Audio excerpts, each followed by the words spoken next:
Chilly but charged up at Williams-Brice Stadium. This place is filled with hope and maybe some belief their Gamecocks can shock the mighty Volunteers of Tennessee.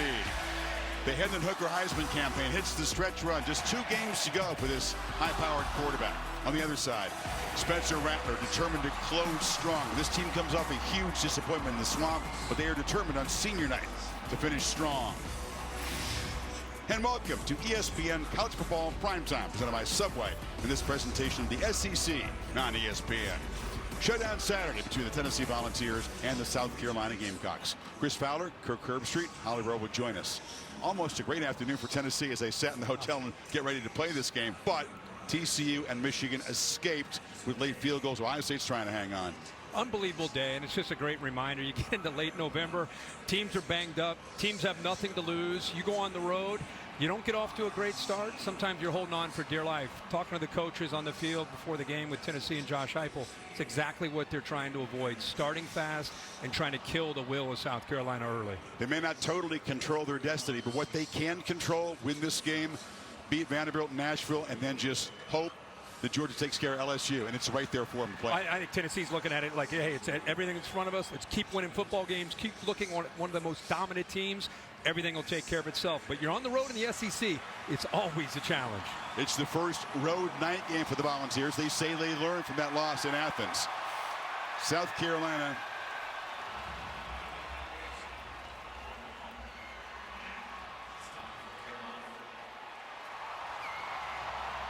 This is a tradition here.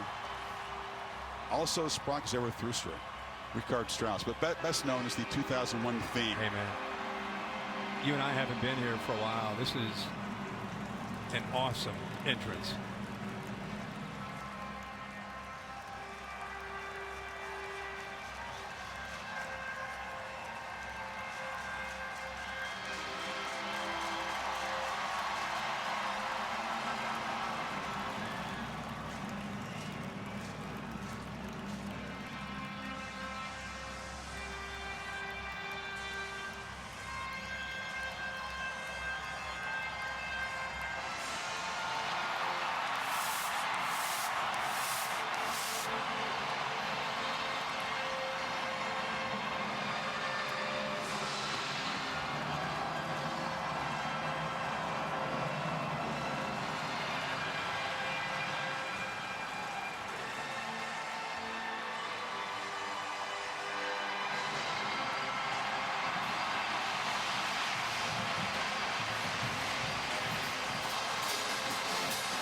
It's a classic, embellished with some very cool LED lights. Oh, great. Man, that gets you hyped up. Now the hard part. The run-out's always tremendous. Can the Gamecocks withstand the early flurry of this high-powered Tennessee offense? They're bowl-bound, but they're looking for a signature win.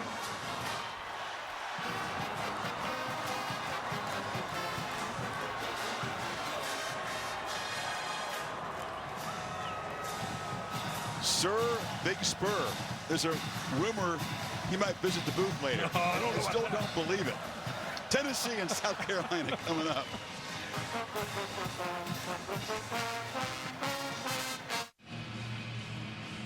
Volunteers and Gamecocks here in Columbia. Holly Rowe joins us from the field. All this energy, Holly, but now the real chore of stopping that Hooker to Hyatt combination, which very few have. That's right. There is a good old-fashioned South Carolina showdown about to happen on this field right behind me.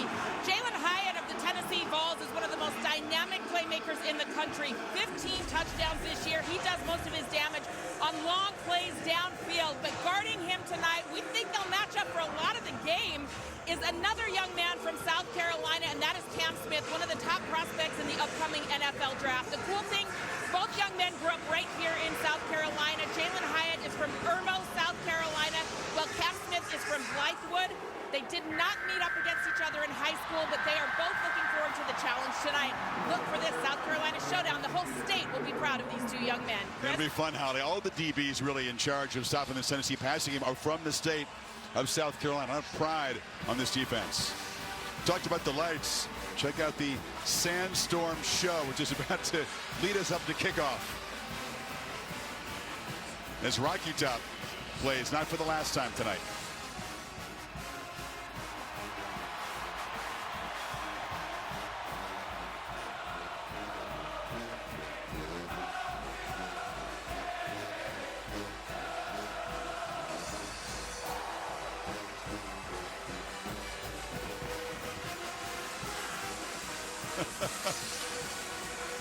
Tennessee's band is drowning out this show with fans. I'm just telling you. They are, man. Loud. What a student. They got a great student section here. They want to believe. They're coming off an incredibly embarrassing loss last week at Gainesville. It's been an up and down year for Shane Beamer and the Gamecocks. They need to get off to a good start, reestablish themselves, and get this crowd to believe that tonight can be special here in Columbia. But you need a good start. Well, we'll see Rattler and the Gamecock offense out there first. Tennessee won and deferred. So Paxton Brooks, who handles the punting duties and the kickoff duties, will send it away. Xavier Legette is a dangerous returner. The Gamecocks have the top-rated special teams unit in the country. They'll need plays from Beamer all tonight. It's a short kickoff.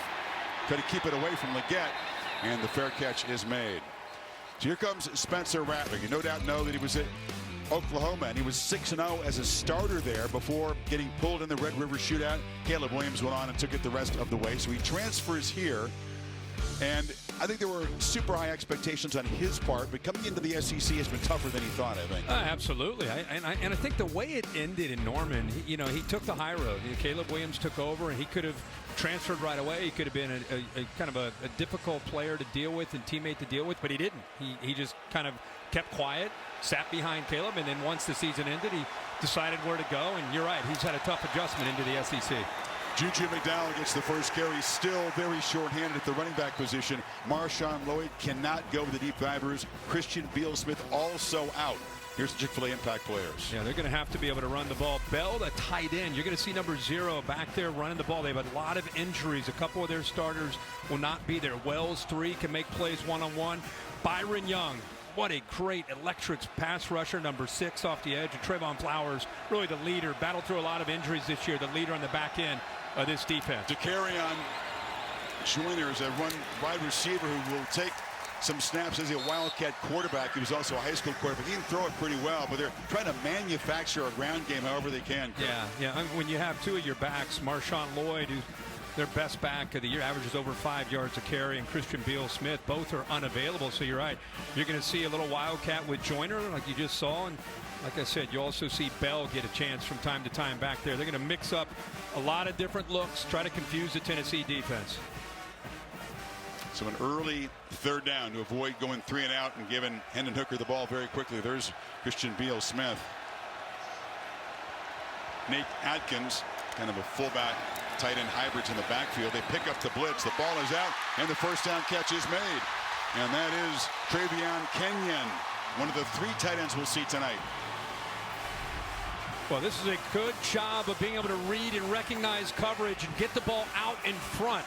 Not an easy throw on 3rd down. You see late pressure there right into the face, but he doesn't allow it to affect his vision. Look, he's going right over top of McCullough, the safety, and look at the location of that football on the first throw of the night by Spencer Rattler. Only the 3rd catch of the season for Kenyon. Again, it's Joyner and the Wildcat. He's got it. He's got great acceleration, and that's a way to manufacture a running game. He rips off 14. Exactly right, Chris. He's reading the in man on the line of scrimmage right here. If he goes wide, you're going to have to cut underneath that. He takes the receiver that's in that fly speed motion, that jet motion, and by him going out to the outside, it gave him enough room to cut underneath that. So a great read there, and see how comfortable he is in that role. See how Tennessee adjusts. They had to expect some of this, but maybe not this much. Amarian Brown on the end around is forced out after a 1-yard gain. Marshawn Lloyd is a real difference maker. That deep divers has been stubborn, but he's a dude who can run hard and just run over people. Beal-Smith is a versatile piece. Lloyd's a good receiver, too, so they use a lot around him. Yeah, I mean, you're looking at those are SEC backs that Shane Beamer has here, and there's a look we saw earlier, Beal-Smith, and now there's a look at Marshawn Lloyd, who's their top back. There they are together, so they're smiling right now, enjoying what they're seeing from this offense. And Rattler harassed with trickery here, has to just throw it away. A slow developing play. That was Brandon Turnage pressuring off the corner. Really good job by the defense there of showing some discipline. And what Shane Beamer told us, he's going up against his Josh Heupel team. He knows he's going to have to throw some wrinkles, especially on a second or a first down where you maybe get the defense thinking about the run or a quick throw. Try some trickery, some flea flickers, or just try to get the defense to lose focus with their eyes. To be 4-down territory here. You expect him to go for it quite a bit. They need 8 on third. Rattler from the pocket scrambles. He's an effective runner. He slides down. He slid before the marker, though. He did not quite get beyond the marker, and it'll be 4th down. Jawan Mitchell was tracking him down. See, and again, as much football as he's played, and I understand taking care of your body, but boy, just a little bit more effort there. He did such a good job in the pocket, the awareness to be able to maneuver around, and then you do all that work and you come up a yard short. You'd love to see him dive there to get that first down. Now, charging across the line was Big O, Amari Thomas. Tennessee believes he was drawn off. I think the center may have flinched. Illegal snap, number 71 on the offense. 5-yard penalty, 4th down. Eric Douglas making his 35th start. Pretty experienced offensive line for the Gamecocks. Yeah, and let's go back to this scramble. Watch the maneuverability here. Just eyes downfield. The drills that you do as a quarterback. Now he's out in the open field. Just have that. You don't have to worry about coming up and getting into a potential quarterback sneak if you just extend that ball and pick up the first down. And now after the penalty, now you're looking at 4th and 6. Yeah, if you dive head first, you do get the first down. Yeah, 4th and 6, a much tougher proposition here. I just feel with this potent Tennessee offense, 3 touchdown underdogs, good things have to happen for the Gamecocks early. It's a promising drive, but can they pick up the 6 yards here? Timeout from Rattler. Took a look, didn't like what he saw. So early stages, Gamecocks trying to keep this drive going.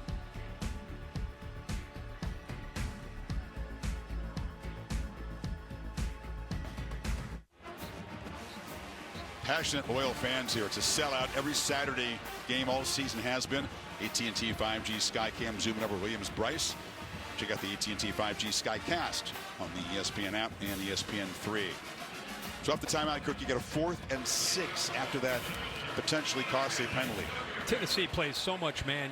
Mesh, crossing routes underneath typically can set up almost a screen or a pick. Could help Rattler, but Beamer being aggressive here. They bring some late pressure, and the ball comes out, and it's complete for a first down inside the 20.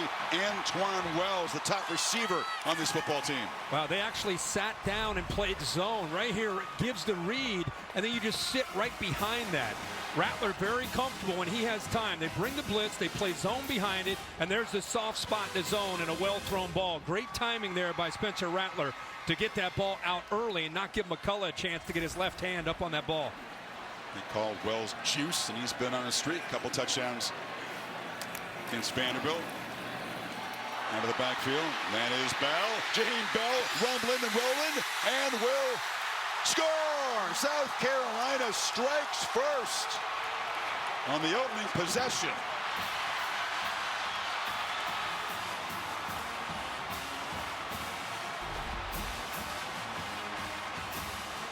A good block right here. This is Bell, a tight end that we talked about, has wide running back skills. See if he extends, and he does. He stays in and gets to that pylon and scores the touchdown. There's the progressive pylon cam, and Chris, he gets the touchdown in the opening drive here for South Carolina. They got some versatile pieces on this offense. We've seen Joyner and Bell in the opening drive. First touchdown reception of the year for Bell. There's a couple of rushing touchdowns in recent games. Mitch Jeter, solid kicker. And we said there was hope and some belief. The belief is growing here. Hooker's going to have to take the field down 7-zip. It's exactly what they needed. And I think McCullough gets confused along with Slaughter here. Slaughter's right here. You're going to see 13 Brooks come in, kind of set a screen. Nobody picks up Bell once he goes to the outside. Watch this defense right here. Watch the confusion on the inside. He follows the block. He's setting up that nice block. The ball's caught before the block is made and behind the line, and he's able to get there to the corner for the touchdown. It's unusual. Tennessee's defense has not allowed a touchdown in the opponent's first possession all year. Only 3 points total, and none in the last 7 games. That's incredible. Yeah. And this crowd, they're into it. and this head coach all week. Remember how they looked last week against Florida? Nothing went right. And they came into this game at home against Tennessee, who's been great against everybody but Georgia. They talked about a fast start to get their team more confident, reestablish themselves, and get this home crowd to believe. And that's what they were able to do there on that opening drive. That's tough tape to watch. That game at Florida, wasn't it? They got down 24-0. It was their first-round knockout, and it punctured some enthusiasm. But this is a dream start.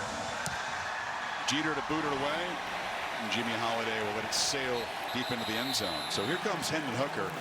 The stats are eye-popping. He has really taken care of the football, Kirk. Only 2 interceptions, 24 touchdown passes. He's a threat with his legs, as we've seen throughout the year, and great downfield accuracy, mostly to Hyatt. It's amazing how efficient he's been in his second year in this offense, because how fast they go, you would think he'd make some mistakes, poor decisions, interceptions. But as you just pointed out, I mean, to be able to have only 2 picks on the entire season says a lot about his accuracy and his decision making. Loudest part for visitors is where the balls are right now. That's the student section down to your left. First down pitch to the edge to Brew McCoy, and the former Trojan knocked out of bounds after about a 4-yard gain.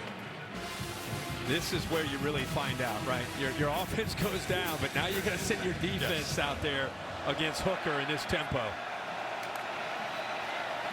They fake it to Small, and Hooker took a look downfield, now checks it down, and look who's in the ballgame. Cedric Tillman is in the ballgame. We didn't think he was going to play. He's been battling a foot injury, had that high ankle sprain, and lo and behold, Cedric can go tonight after all. It looks like he is going to play, and it's good to see him getting involved early. It looked like he was selling that deep ball, the go ball, and came back. Made a good play. Hooker escapes pressure. They thought they had him. They did not. Hendon Hooker in the secondary sprints down to the 30-yard line. Could have been a sack, instead a monster play. Yeah, they just missed coming up with a big play by Pickens. Once he breaks free again, you playing a lot of man coverage. Nobody there to account for Hooker once they missed the sack. Here comes the fastest tempo in college football. Small break and clear, just like that. The Volunteers answer. Can you say lightning strike? 31-yard touchdown, 75 yards in a minute. That is unreal. What a block by the left guard, Jerome Carvin. He opened that up. The tight end coming across. Jacob Warren, a really good block, just opened it up and allows Small to get to that second level. Beautiful jump cut. Remember, you have a couple of young true freshmen in the back end of that safety. Back into this defense playing safety, and he made them pay for it there. Yeah, Nick Evan is the top tackler, but he whiffed that time. 2 missed tackles by the Gamecocks in those last 2 big plays for Tennessee. Here's the run. Hooker could have been a sack, 29-yard gain this time. Yeah, and look, Pickens looks like he has it, but now once he breaks loose, everybody has their back to him, and again, he can go.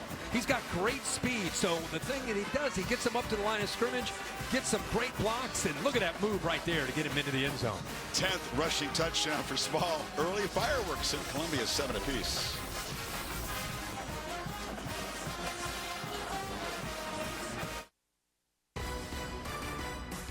ESPN College Football Primetime is presented by Subway. Try the all-new Subway Series menu. Your pick of 12 irresistible subs. And in part by Rain-X. Outsmart the elements. A quarter century after Peyton Manning famously directed the band for Rocky Top, Hendon Hooker was the first to do so since Peyton. And after ripping up Missouri for 355 in the air in his final game at Neyland Stadium, he got that honor. Pretty cool. It's a laugher a week ago, but the Gamecocks, some fight early. Tennessee did answer in a minute. And here comes Josh Vann trying to create some field position, and he gets the edge, but is stepped out of bounds at about the 33-yard line. Let's go back to this touchdown, the double team. Watch the left guard be able to pick this up, Jerome Carvin, and you get the tight end right here as well, Jacob Warren, and watch how they open this up. There's the double team. And here comes your tight end to go up to that linebacker, boom, and then it's just you're back making a play and making people miss. I mean, great execution up front. That's right after the big scramble. Defense is just trying to get their bearings, and they were able to run the football. That combination is what makes this offense so tough to stop. Going to work his way back in traffic. That's a nice move there by Xavier Legette. And he's worked out across the 40. Matt Berry in a very busy, eventful day in college football. Chris Fowler certainly was, and they needed the end in all 4 quarters at Ohio State to get by Maryland. Steel Chambers here, scoop and score. Ohio State 89-0 and scoring 30 points since 2014. If Herbie's coat had a character name on game day, it'd be called Steel Chambers. Ah, nothing for the hat, huh? Just the coat. The whole look worked. Your toes are intact. No frostbite there. Thawed out. Bozeman. Ready to go. Okay. It was beautiful. Cold, but beautiful. 7 and first down means that Jaheim Bell can just plow forward. And he's going to be stopped about a yard short of the marker. You and I were talking about at the break. I mean, South Carolina puts together this epic drive. We were talking about gets the crowd into it, but it was so much work. They converted a 4th down. We can do this. They score with Bell into the corner. Tennessee gets the ball. Bang, bang, bang, touchdown. And now you got to go back out there. I mean, that's an answer. Yeah. In a minute 3. 7th straight game the Vols have scored in their opening possession. Blink of an eye. So 3rd and 1. Bell is the back. It's Legette in motion, and Bell, again, the converted tight end. Didn't really play running back in high school, played everything else. He's stopped short, and now a decision for Shane Beamer, 4th down in his end of the field. You know, when you don't have a ton of experience as a running back, he's really almost more of a fullback, you know, an H-back. Marcus Satterfield, the offensive coordinator, and Shane Beamer, they told us coming into tonight, listen, we got to, with our backs down, we got to come up with different looks, and we got to be aggressive. And you're probably going to see me going for it a lot on 4th down against the offense that we're facing. After a minute and 3, I think we understand what he's talking about. Under center. Hand off in the middle. That's Bell again, working hard. Looks like he just got across the 45 for a 1st down. Remember, you got 4 seniors on that offensive line. There's actually penetration from Barron, the opposite side. See him get in there, 9, collapses down right there. That's what almost kept him short. Really good play there by Tyler Barron off the edge, but hit a seam and kind of a creased inside there and almost came up with a play of the night so far for Tennessee's defense. But Shane Beamer and the Gamecocks catch a break. Bell again is recruited as a linebacker by Oklahoma when Beamer was there, by Michigan as well. Off the play action, Rattler a deep drop and throws deep downfield, and the catch is made at the 30 by Juice Wells again. Rattler's on target early. He is. They do a good job of selling this to the post to get the defender out of position. This is who you're attacking right here, Jalen McCullough. Watch the move to the inside. He's going to sell this, and then he's going to work back to the outside to try to create that separation. Number 54 on the offense. 5-yard penalty. Javon Gwynn, the right guard, was ruled to be ineligible downfield, and takes off that big completion. Kind of came out late. Yeah, a great throw, but a really good route there by Wells. Only to come back after the illegal man downfield. He's their best offensive lineman. Gwynn, a guy who's making his 45th start, drifted just a bit too far beyond the line of scrimmage, so it's 1st and 15 instead of 1st down to the Vols 30.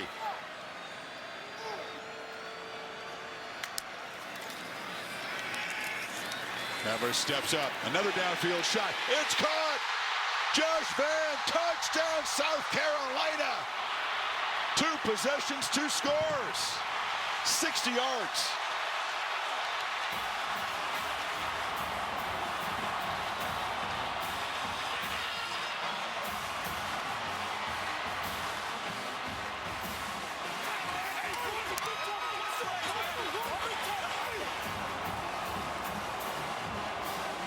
Well, Josh Vann's a guy who's had a winding journey through his college career. It's his 5th season. And that was a huge play to answer Tennessee's answer. Man, what a throw. That was a quicker drive that time, Kirk. 65 yards, 5 plays, about 3 minutes. Well, no one's ever going to question Spencer Rattler's arm strength. This time it's a one-on-one play. Perfectly designed by Marcus Satterfield to set it up. What a close call, just outside of the reach of Slaughter, and it's another touchdown for Rattler and the Gamecocks. See the club here in Columbia. This place is jumping high above. Aerial coverage brought to you by Goodyear, celebrating the challenge of road games everywhere. Are you ready for the road? Goodyear, more driven. The raucous road environments are a part of SEC week in, week out. First time the Vols have played a night game away from home, and the crowd here anxious, maybe a lot of them, by what they saw from their team in Gainesville a week ago. Enjoying so far the first 9 minutes of this one. No doubt. Holiday will let this one bounce into the end zone.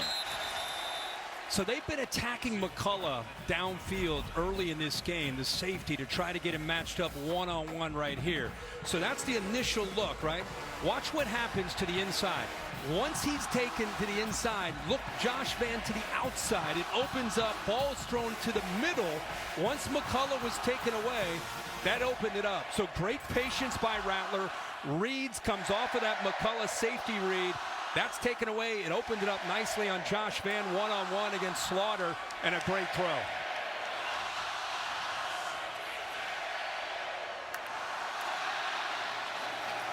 We'll see if Tennessee can quickly answer the answer to the answer.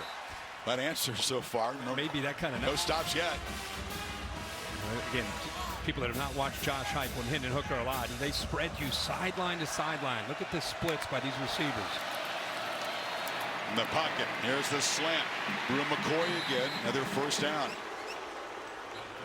And by spreading you out sideline to sideline, like literally they are sideline to sideline, it creates all that space for the run game and then also in the pass game. Gamecocks barely lined up to hand it off to Small, who runs for about 3 on first down to the 40. And I really thought that Alex Golish made a really good point, the offensive coordinator, saying that, you know, because of the way we played last time we were on the road against Georgia, we let the crowd affect us. We want to attack on these first few possessions. There's a flag out. Hooker is pressured and delivers a strike downfield, and the catch is made by Jalen Hyatt, but this one's going to come back. It's in the holding zone. Spraggins got beat and just tackled. Holding, number 76 on the offense. 10-yard penalty from the previous spot. Replay second down. Not a pass rush that's been all that ferocious this year. They try to blitz a lot to get to the quarterback. Holly? South Carolina defense is doing something they haven't done all season, using wristbands. All the players have a wristband. They're trying to quickly get up after the play is dead. Look at the sideline. Some are checking the wristbands. Some just know the calls off the top of their head. About 13 calls on those wristbands. It was the players' idea. They knew they had to be ready to go quickly play to play. It is interesting, Holly. The players came to Clayton White, the defensive coordinator, with that idea. Now they get to Hooker and sack him back at the 30. It was Tonka Hemingway, a tremendous athlete. Well, he almost got in on the previous play, and that's where Spraggins had the holding call. I mean, he's showing some quickness in the inside here. Look at that move for a big man. He kind of is able to use lateral quickness, and when you get Hendon Hooker in a rare passing situation, it allows that front to be able to forget the running game and just get upfield, use your best move. 3rd and 28. And with the noise, there's a shot airmailed over at Hyatt. Said that was a rough sequence for this high-powered Volunteer offense. Here comes the punt team. Well, that's the whole thing. This is what we saw throughout the game against Georgia on the road. Crowd became a factor, saw them make some mistakes, holding calls, false starts, got them behind the sticks. And then you get them into more obvious situations. When they're the aggressor and they get the running game going, it's a whole different thing trying to stop this offense. Knox and Brooks only punted 23 times this season. Vann, who just caught the touchdown pass, is set up to return it. High kick, and Vann waves for a fair catch and settles under it at the 36-yard line. And the story of the night, to me, has been the way Spencer Rattler is playing. We thought, okay, he's been a little tentative since throwing a lot of interceptions early in the year. Boy, has he come out throwing the football. His coaches, led by Shane Beamer, challenged him. Hey, man, if we're going to win, if we're going to compete, we've got to let you feel free to turn it loose. Don't be worried about making a mistake here or there. We want you to play free. We believe in you, and let's see what you can do in trying to keep up and show that you're the quarterback tonight that's ready to win this game. And early in this game, he's taken that challenge on and made some plays. He's cut down on the interception. Such a rough start to this season. 4 in the last 6 games. Leggett on the end around. We asked Shane Beamer, what's the team's attitude to Rattler coming in here with a lot of hype? He said, no, they have his trust. They respect the hell out of him, work ethic, and he is still bought all in. No doubt, no doubt. And I think it's his approach. I think it's really his skill set, how talented he is. And I think this guy dealt with some pressure at Oklahoma. He was a Heisman frontrunner. You and I were right there. Got booed off of his own field. And then Caleb Williams took over, and he sat there. He came in here. I think he felt some of that same pressure. At the play action, tries to escape the pressure. Now just has to deliver a long throw. And what a job to get the ball away and make a play to the 41. Mitchell was in hot pursuit. I don't know how he got that ball off, let alone he's able to throw it accurate enough to be able to get it completion. And a really good job of being able to work back to the football. You see your quarterback is in trouble. Wells coming back to the ball, does a good job of staying in bounds. That right foot came very close, but he stays in bounds for that completion. Gives him a chance here on 3rd down. Thought he might just throw that away. We've seen the scramble. We've seen the escapability of Rattler. They need 5 on this 3rd down. It's McDowell who goes in motion. He gets the swing pass, gets a couple of blocks, makes a move, and has a 1st down across the 47-yard line. What a block by Joyner. Here's a guy that does Wildcat, right? He's going to play Wildcat quarterback. He played quarterback in high school. Good job of getting it out there. There's the block right there. Outstanding, and that's what actually gets him to be able to have a chance. You got to have some blocks, those stock blocks from the receivers. Get the ball out in space. McDowell can make people miss. He's undersized, but incredibly quick. What a confidence builder for this offense that was just reeling a week ago in the swamp.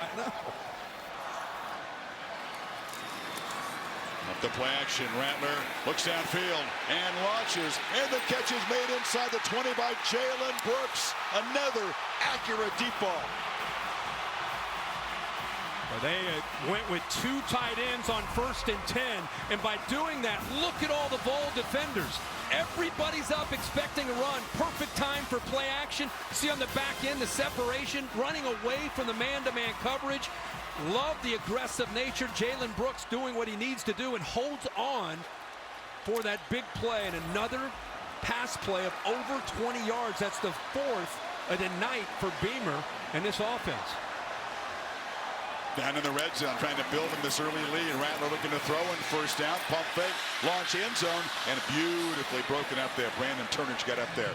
What did Shane tell us pregame? Hey, we're going to take some shots, test those guys in coverage. He watched the Kentucky-Georgia game this afternoon. He kind of gained some hope from that. Yeah. The Wildcats were challenging Georgia. And I think the attitude when you're 6-4, you're bowl eligible, and you're playing 9-1, a team that's having a dream season.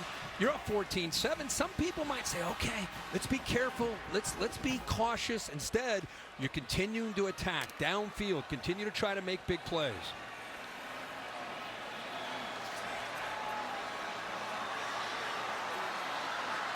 Bell and McDowell in the backfield. They were on 2nd and 10, and now Bell motions out, catches the pass behind the line. It's a backwards pass.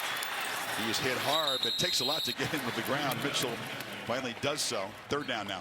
Can't say enough about Marcus Satterfield and what he's doing, what he has to work with. Mixing up the looks, personnel groupings, formations, aggressive play calling, taking some shots out wide, just try to get the ball out in space to guys that can wiggle and make room. You know, be able to make plays when they have room, and taking shots downfield. I mean, he's limited here without Lloyd and Beal Smith, but coming up with a good plan. We met Marcus when he worked for Matt Rule at Temple, and then at Baylor, and then also was with him with the Carolina Panthers. Yeah. Pro-style attack here in Columbia. Need 5 on 3rd. Tennessee brings some pressure, but leaves McDowell open, makes a man miss. Touchdown, South Carolina! Are you kidding me? 3 for 3 so far.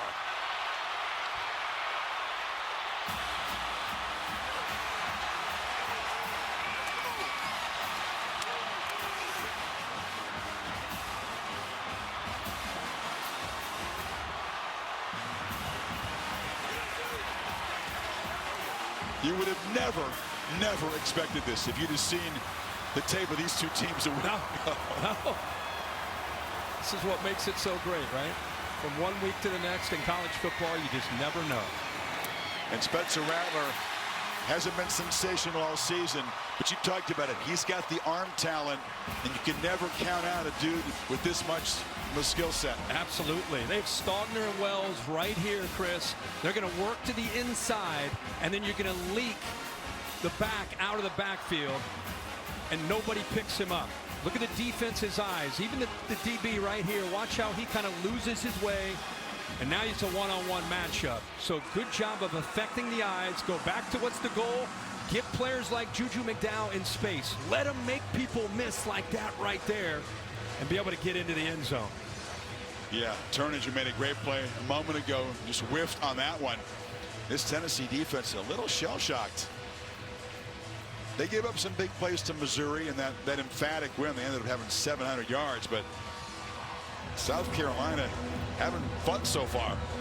Emotion. You can just never predict emotion. TCU and Baylor today. Michigan trying to find a way to beat Illinois, Ohio State, and Maryland. And there's just so many games today where the emotions of the game, an underdog gets that belief. They start running around with that adrenaline. Become a tough team to beat on a given night. And Mitch Jeter kicking off already for the third time. He's pumped up. He drives this one well into the end zone. Holly? Well, Juju McDowell was hilarious in his press conference this week. He was trying to describe the emotions of playing in what he calls Willie B, Williams-Brice Stadium. He said it's like you're a 9-year-old little kid and your favorite candy is Reese's. Somebody comes to you and says, I got a ton of Reese's. He said that's what it's like when you run out of the tunnel and you see the joy and the excitement he's playing with out here. He might not be 9 years old, but that joyfulness is still in his eyes, and he's having a blast in Willie B tonight. Yeah, Willie B is rocking, that's for sure. And Tennessee, they scored like lightning in the first possession, but the second series was rough. Got behind the sticks. Protected. Yeah.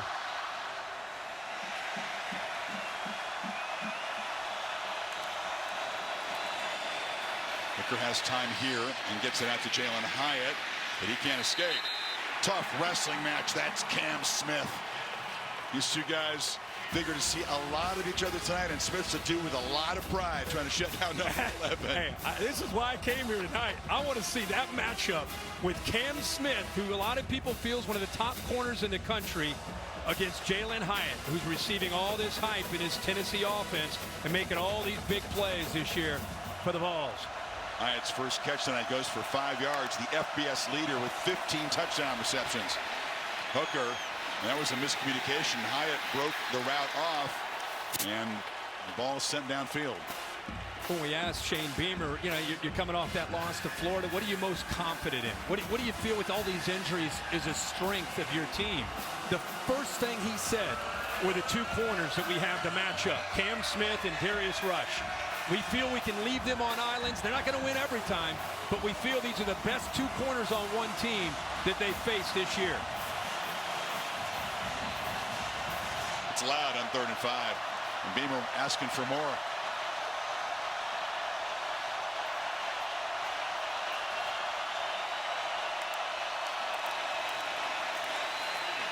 Cool to deliver from the pocket, but flags come out. They're going to get the interference call.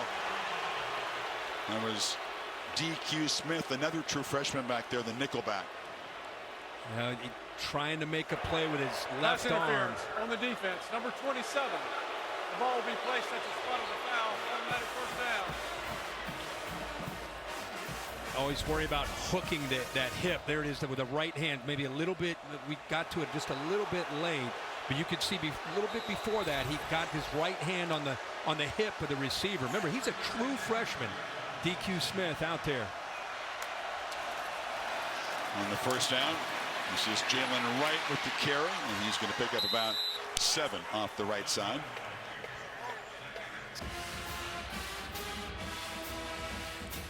Just takes one first down to get the tempo cranked for this offense. Final 12 seconds of the first quarter. Pitch on the edge to Squirrel White. Scoots forward for a first down before Dial brings him down. So this is Tennessee. This is who they're about. Obviously, the big part of their tempo. They get first downs. They get you more back on your heels. This really hasn't been South Carolina, though, Kirk. 214 yards of offense, 3 touchdowns and 3 possessions for the Gamecocks. And after one Columbia, it's 21-7. You're watching ESPN College Football Primetime.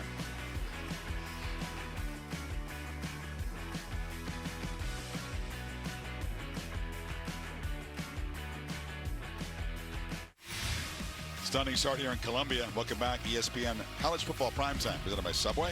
In this presentation of the SEC on ESPN.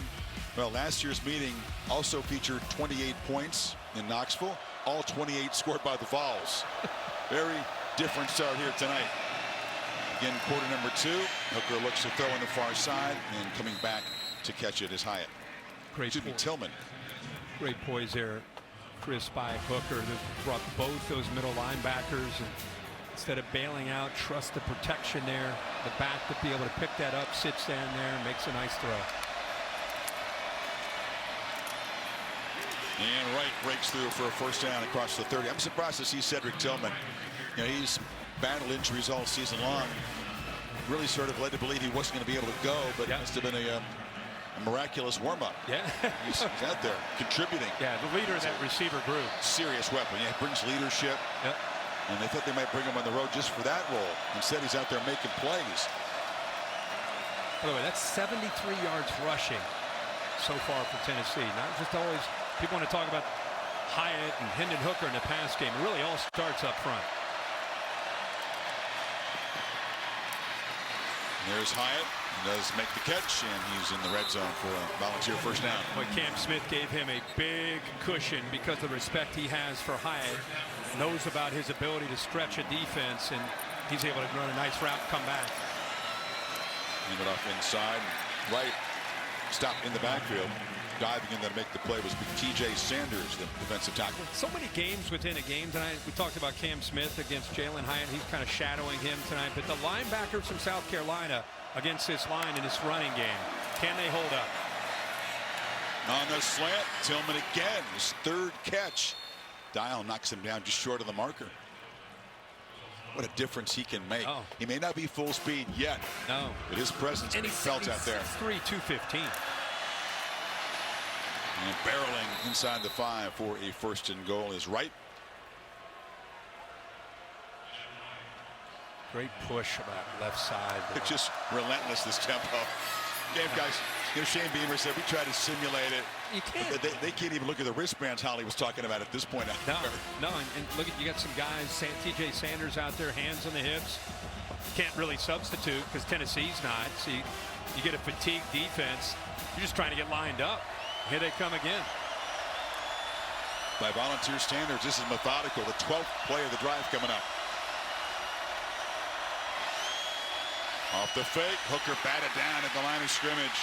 Couldn't get it past big Sherrod Green, the middle backer, most experienced defender, one of the leaders of that group.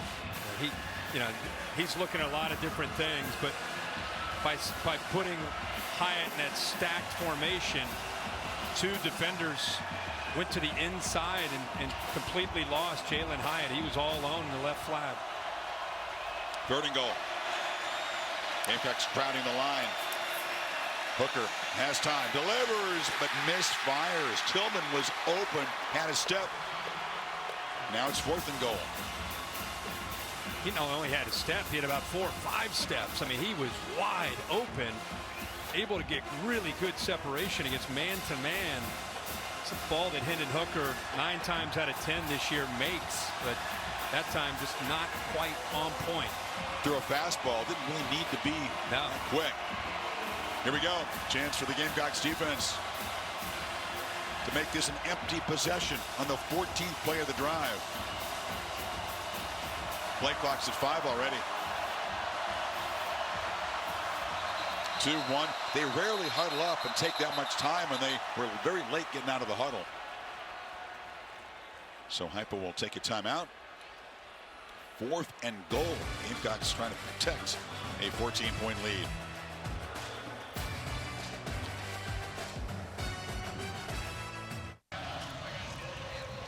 Turns out it was Shane Beamer who called time. There was some confusion with his defense. Heupel was about trying to call timeout with a play clock down at 1, but big moment here in this second quarter. I think what Shane Beamer was frustrated with, there was a substitution by Tennessee. They just didn't step over top of the ball and allow the Gamecocks to make the same adjustments.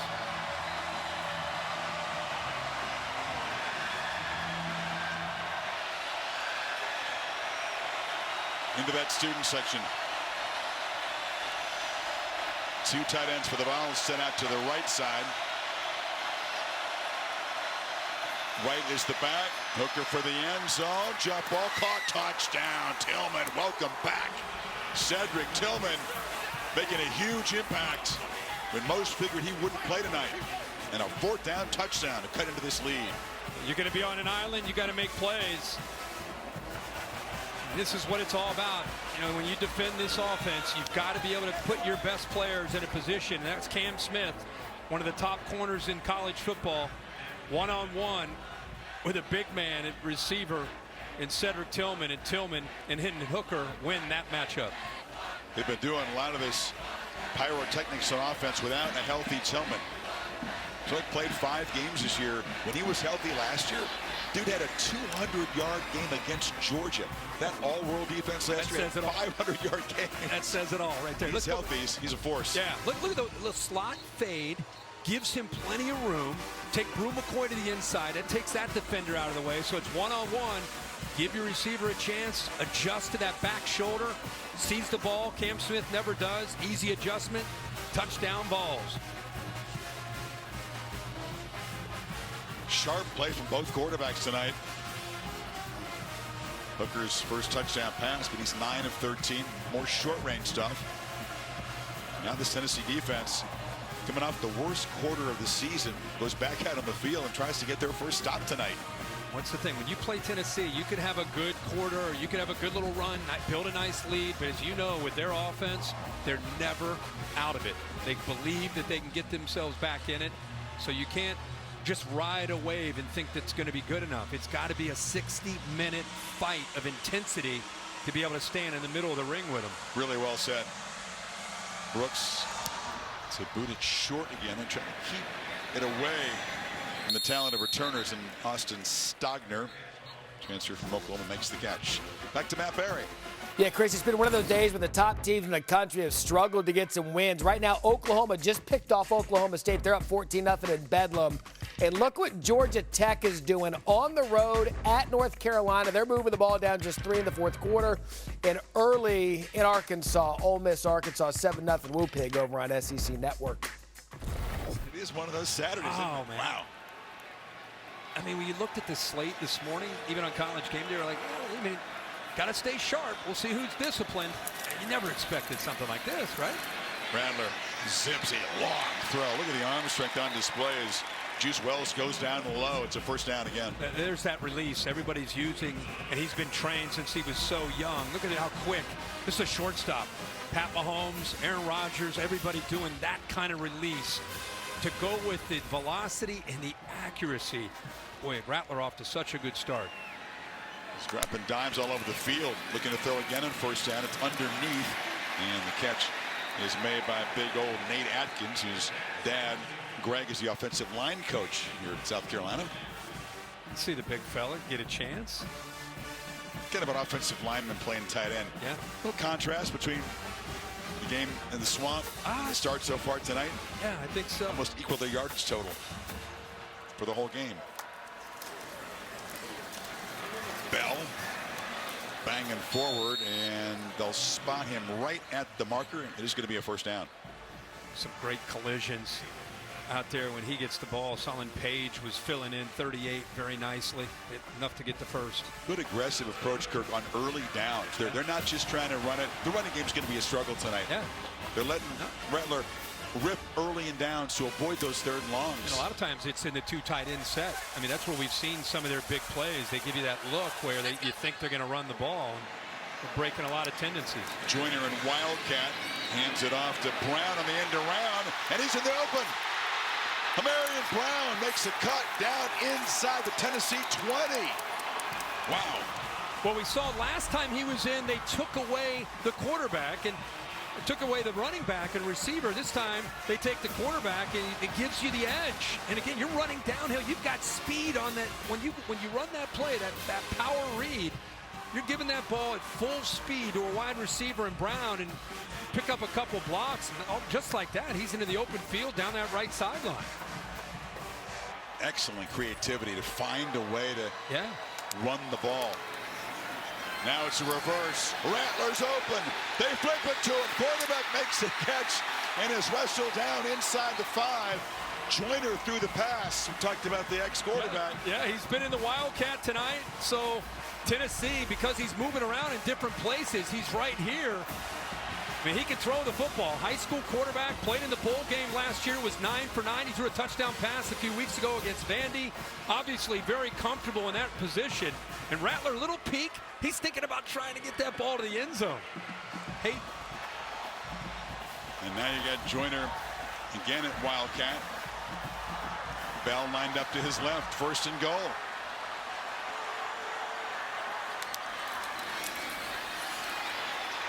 Brown again. Makes a cut. Stretches. Did not break the plane. That football was out there dangerously. And they'll spot him just short. That was a sprint by Tennessee. Wesley Walker, 13, saved the touchdown right there by forcing him back to the inside. And he just misses by stretching that ball. Break the plane? No.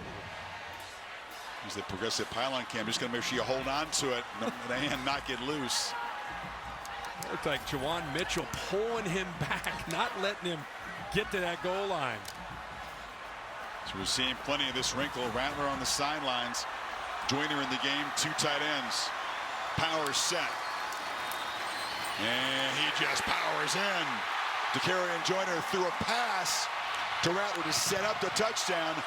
4 possessions, 4 touchdowns for South Carolina. Up by 2 scores again. You go on the road in the SEC. You better bring your fastball, especially at night. These atmospheres are tough, and when you get an offense, it's got some belief. Better bring your defense, that's for sure. Yeah. Gamecocks touchdown drives, 75, 65, 64, 74 yards. They got 288 of offense in the first 21 minutes. And lead by 2 scores over Tennessee. We got a shootout, full-on shootout in Columbia tonight.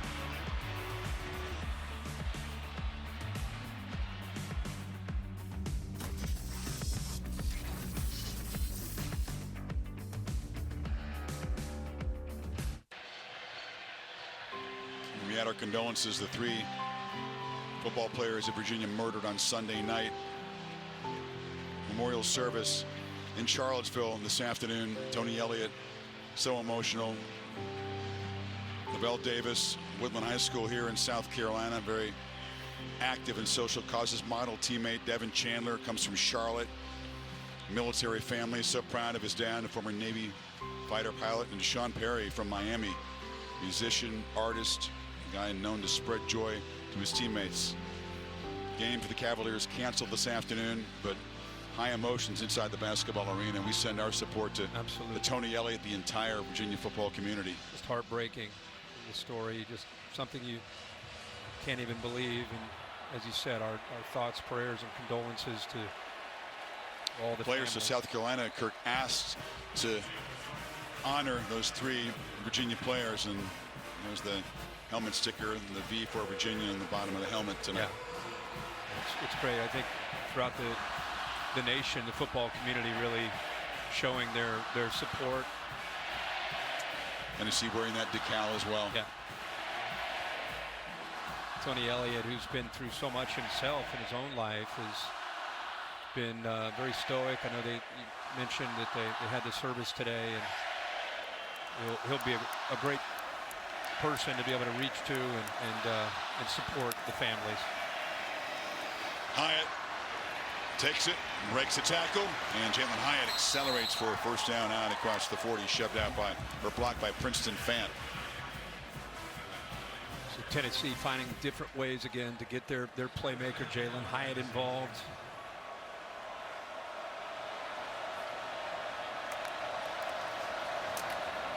small.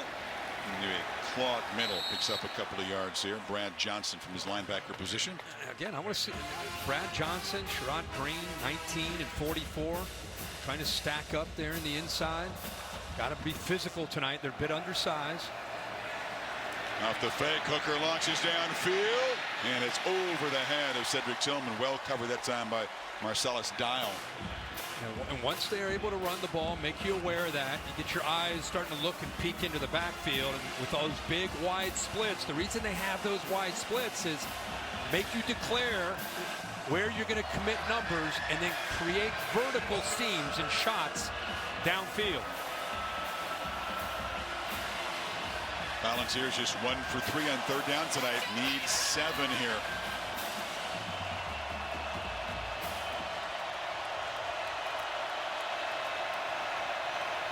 Pressure picked up, ball out, but catching it short of the first down is Tillman. His knee was on the turf when he caught it. They're actually spotting it up at the 50, but it's going to be about the length of a football short. The offense is right up there going for it. No hesitation, the sneak, and it's a first down. Defense couldn't even get set. Yeah, I mean, you just got to know with Tennessee, if it's 3rd and short or 4th and short, you better get lined up because here comes a quarterback sneak. Hooker's an outstanding athletic quarterback that can throw, but also very comfortable in those situations, and he, because of his confidence in his system, goes fast. 3 receivers bunch to the right. Hooker launches downfield again. If you like downfield shots, this is your game, because both sides are taking a bunch of them. Well, again, that's the matchup. Cam Smith against Jalen Hyatt, one-on-one. Really good coverage by Cam Smith, trying to create that confusion. How many times do we see Kentucky get confused or Alabama get confused? South Carolina's come into this game and said, hey, listen, no matter where he goes, pre-snap movement, 9, we want you to follow number 11. That's going to be your role tonight. That's what we need from you. Dylan Sampson, the freshman, is in the backfield on 2nd and 10. Hope these guys are in shape. These DBs and receivers. You got to hurry. Play clock at 1. Does he see it? Well, Heupel did. You'll have to spend a timeout to avoid the 5-yard penalty. Chris, you just brought up a great point about you see Hyatt go out of the game and he had his hands in it. Cam Smith didn't get to go out of the game. No. So you rotate different receivers. Meanwhile, these defensive backs have to stay out there and try to defend this offense. Volunteers trying to chip way down 2 scores midway 2nd.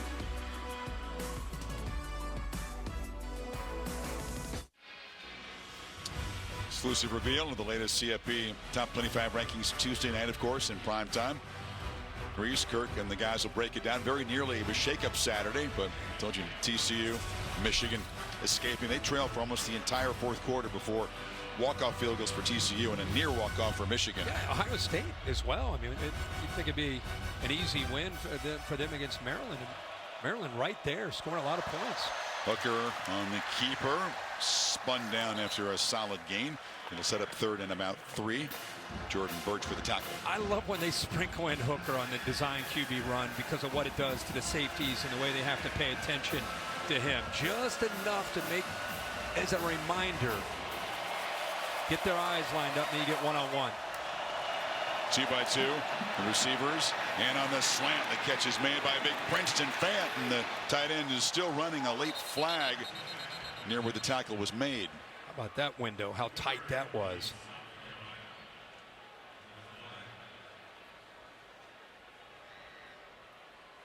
Fanthan, a hybrid player for Tennessee. Personal foul, targeting number 21 on the defense. The previous play is under further review. It's Nick Emmanwori, the true freshman, who starts at safety for the Gamecocks. Get a drop here and a drop here. Watch how tight this window is on a 3rd down throw by Hooker. Puts it right through there. And that is a beautiful throw, and I think he's going to be thrown out.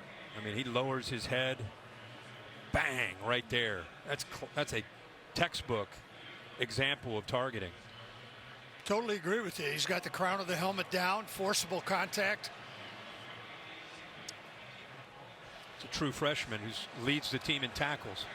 It'll be a loss if he is, as we expect, excluded from the rest of the game here. A guy who's a local guy, has come on, as you said, being pressed into duty. Here's the top tackler. He's like a freshman All-American type season that he's having. Big guy, too. He's 6'4", 218 pounds.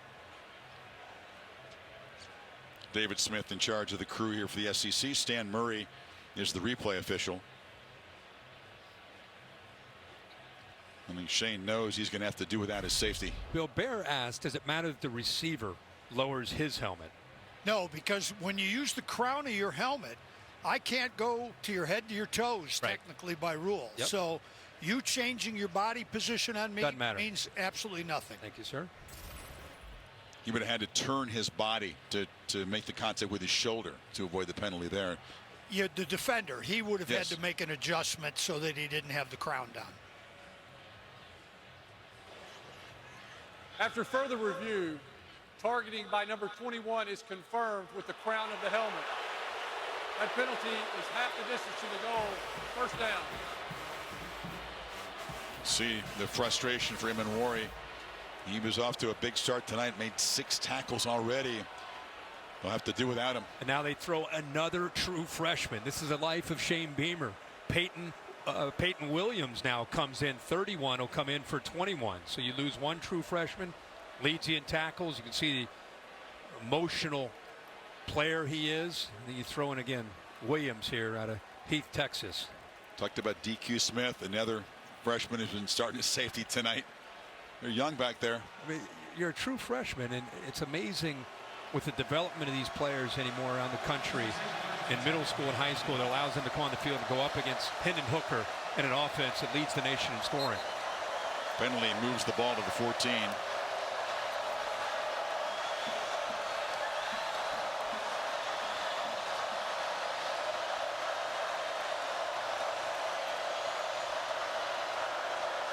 Yep. Hyatt and Tillman, a lot of talent on the right side of that formation at receiver. Dylan Sampson's the back. They hand it to him. And Sampson, another freshman from Baton Rouge. Knocked down by Brad Johnson. They'll try to protect Peyton Williams out there, but at some point he's going to have to make plays, not just in run support, but he'll be out there in islands. That's just part of the defense that you play, trying to defend this offense. Ended up inside. The old covers hero, right? And you've got single coverage on guys like Tillman and Hyatt who are darn near impossible to stop. No doubt. Again, when they stretch you sideline to sideline, they just tip your hand. 3rd and 4.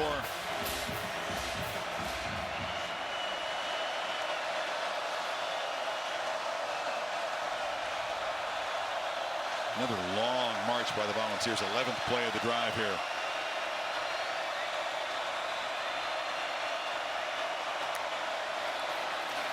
Hooker flips it. Sampson out of the backfield, and he is chopped down immediately by Cam Smith. 4th down now.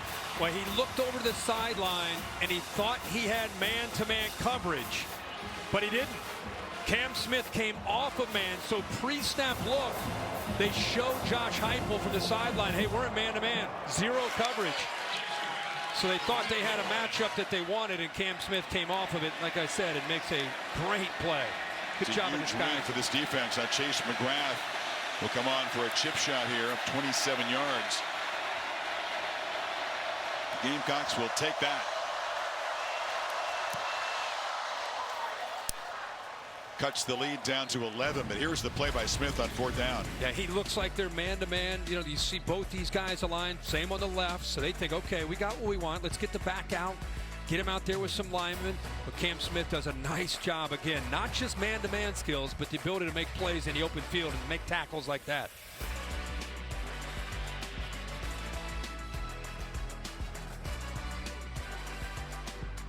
The holidays were lonely for the Yeti, but after saving big with early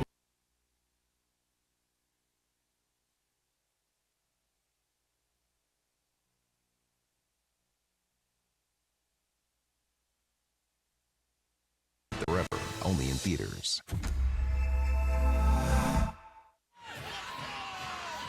Student section fired up. The Taco Bell Live Mas Student Section of the Year contest continues. I don't know if there was the expectation, even among those students who are pretty hardcore here, that this was possible. You got a major upset potentially brewing here. Gamecocks up 11. About 5 minutes before halftime, and they have gone 4 for 4 touchdowns, 4 possessions. And they haven't done that since 2013. Wow. And Marcus Satterfield, the offensive coordinator, with 2 of his best running backs out, knew he'd have to come up with some wrinkles. DeCarrion Joyner's been a big part of that, number 5. And the Wildcat out at receiver with a great block to pick up a first down there. Saw him make a throw. We know he can do this on the end round. You throw the ball out to Rattler, make that play. And then back to the Wildcat, showing the toughness to be able to get into the end zone. So it's been that kind of night for South Carolina, not your traditional matchups. A lot of different formations, a lot of different wrinkles, and it's been working very, very well here early.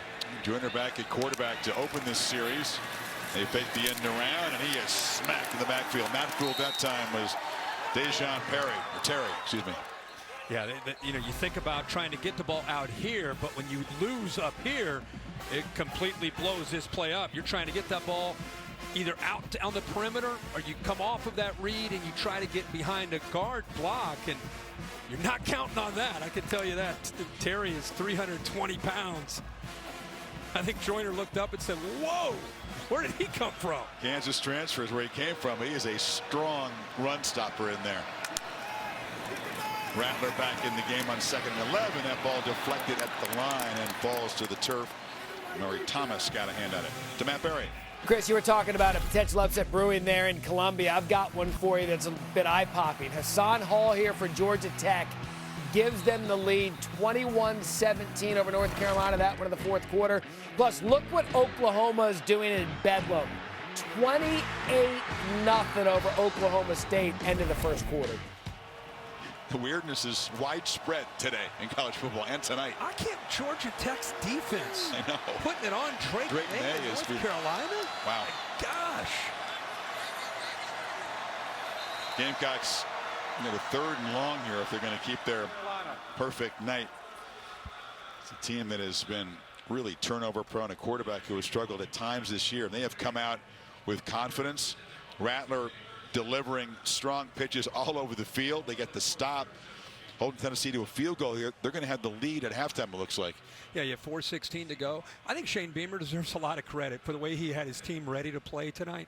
It's a team that last week at Gainesville, things could not have gone any worse. Then you get your best running backs out, and you got to come up with a plan to try to stay up against Hendon Hooker. And so far in this first half, they've been able to do that. And they've also been very calculated with their timeouts, just making sure on 3rd downs, whether it's been on offense or defense, to get them in position to be able to make the right plays that they need to make.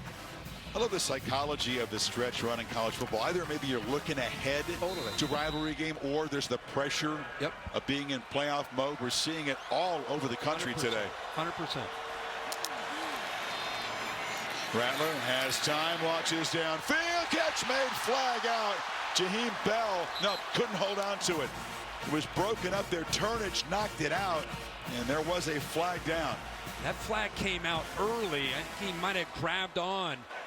Holding, number 8 on the defense. 10-yard penalty from the previous stop. Automatic first down.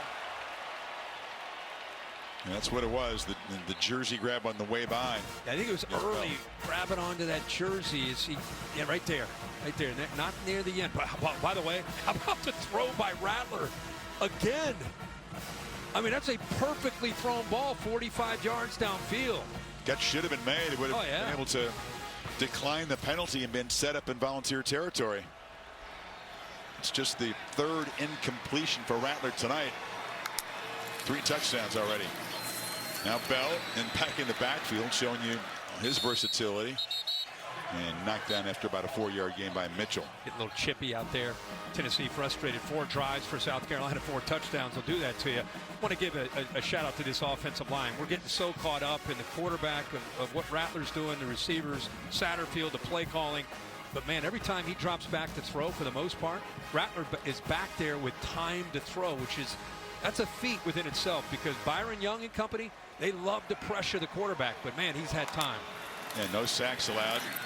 Rattler, another downfield shot, and trying to make a leaping catch as Juice Wells off his hand. There's a lot of experience in those big guys up front, Kirk. 179 combined starts. That is priceless in college football when you see so many inexperienced linemen around the country. Yeah, I mean, you got 4 seniors. They've been through some good, some bad, some ugly, but they live through it. They become better players, and I think they play with confidence, especially when your team is having some success. You put a plan together that's got some different looks that you're not accustomed to running, and I think the play calling is really helping slow down this Tennessee pass rush. They're bringing a big man in here for protection, Atkins. Rattler takes off. Can he get there? Stiff arm. That time, no slide. He muscled Flowers out of bounds and moves the sticks. Little jaw in there. You knew that was going to come with Flowers and Rattler. Wondered if a flag might come out there, just because anytime there's contact near the sideline. I'd love to see this from the competitive spirit by Rattler. Stiff arm. Ends up going down. That's the leading tackler, the safety, Flowers. He takes that stiff arm right to the face. Safeties don't like that coming from a quarterback. He's not going to take that, especially on his own sideline. You know he's going to come up chirping. You know what DBs think? How come we get penalized for stuff like that? And the quarterback can just hammer us in the face. Rattler steps up, wanted to throw downfield, and he has knocked down hard. First sack of the night, draws an ooh from the crowd. Tamarian McDonald hit him hard. Well, he's done such a good job of avoiding these kind of plays, but this time I think McDonald got on him so quickly and he went airborne. He was about to make a throw to Stogner, just kind of throw it away. Holding on the defense, number 5. 10-yard penalty from the previous spot. Automatic first down. Sack nullified. Kamal Haddon, the second defensive holding penalty on this series. Watch him go airborne, about to try to throw it away, and then he just had to give up on the play. But, boy, he took a big hit. But they catch a break with the penalty on Haddon. Right back in this area back here. Right there's where you see the hold. Wasn't a lot, but enough for the official to make the call. Big play instead of a sack. Setting them way back. They were set up for the first down at the Volunteer 46. Don't take too many of those. Just what McDonald wanted to see, a quarterback who's had a big night in the air, helpless. Bell motions out. Rattler faked it to him. Now throws downfield. Excellent play design. Juice Wells couldn't make the catch though. Turnage knocked it loose again. Good little shoulder shake out to the flat, just to make the corner freeze, and then it creates a nice opening behind the corner and in front of the safety. But he had to throw it on a line, which he does. Great concentration. Oh, the ball did hit the ground. And a good call by the officials to bring that one back. You said there's a uptick in the feistiness of this game in the last few plays here. Oh, yeah. There was some hitting going on out there. 3 receivers to the right. Rattler looking that way, launches downfield, and it's Wells again, makes the catch in front of Turnage. That's an interesting battle that's developing. Used to a switch release at the line of scrimmage, created a little bit of confusion. They love this right side right now. They're attacking that hole between the corner and the safety. They continue to work that side, and Turnage looked like he went down. Right there, you could just tell something was not right. He's still being attended to by the athletic training staff over in the South Carolina bench area. You know, Rattler did not take a single downfield shot all game long. They couldn't protect him against Florida. The passing game execution was just off completely. Tonight, a completely different story. Yeah. Just I think a lot of confidence. Let's hope that the Turnage is okay. Could tell near the end of that play, something was just not right. Just kind of went limp there towards the sideline. He's conscious. They're looking at his leg, focusing on that knee area. Turnage is a transfer from Alabama. Very solid coverage guy. I've seen him make some physical plays tonight as a tackler, breaking up passes.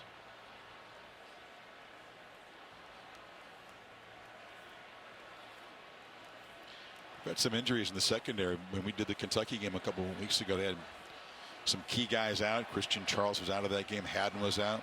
Sean Rucker is out tonight. We continue to look at turnage in this near sideline. We'll check in with Matt Berry. Okay, Chris, back to you in a minute. Coming up in the Mercedes-Benz halftime report, we've talked about it all day, kind of the weirdness in college football. Both Ohio State and Michigan needed to escape late to stay perfect on the season. TCU just being TCU, a remarkable finish there, plus the Battle of LA scoreless right now between USC and UCLA. Also, Georgia Tech moving the ball with the lead late against North Carolina. We'll have all that more coming up at the half. We're talking about Carolina on a collision course with Clemson in the ACC as Turnage has finally helped to his feet.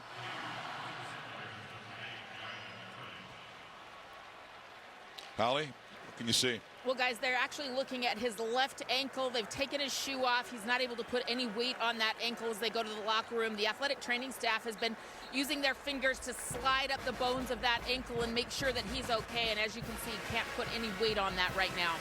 They'll take him straight to the locker room before the half. Both Beamer came across to give his best wishes. Yeah, both the head coaches down there. You mentioned Rattler. I looked back and I thought, you know, in 2020 he had a huge year in Oklahoma, and this year, how many games has he thrown for over 200 yards? And I went back and I looked. I had to go. If you're looking at just Power 5, I went all the way back to week 2. Yeah.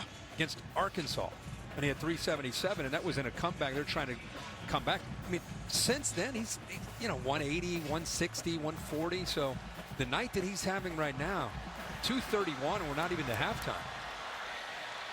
Joyner once again in quarterback position.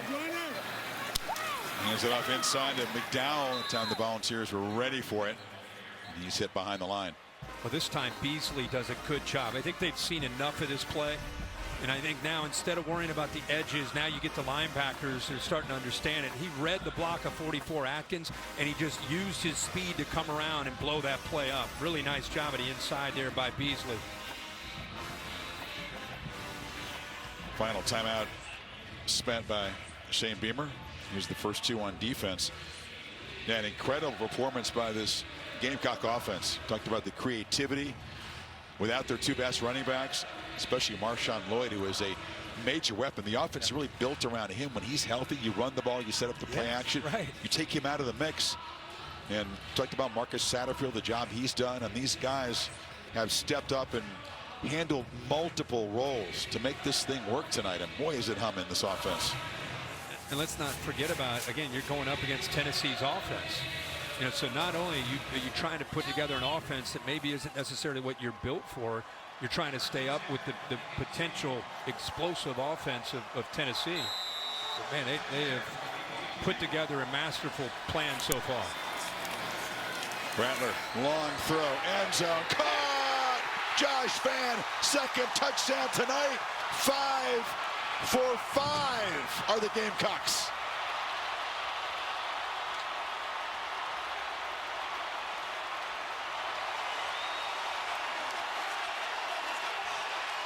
And Christian Charles came in the game for Turnage. They went right after him, Kirk.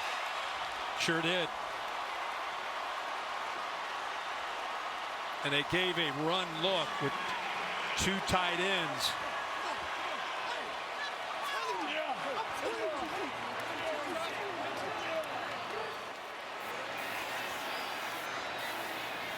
So Josh Vann is an excellent punt returner as well. Actually made as many plays as a punt returner than as a receiver this year. 2 touchdowns.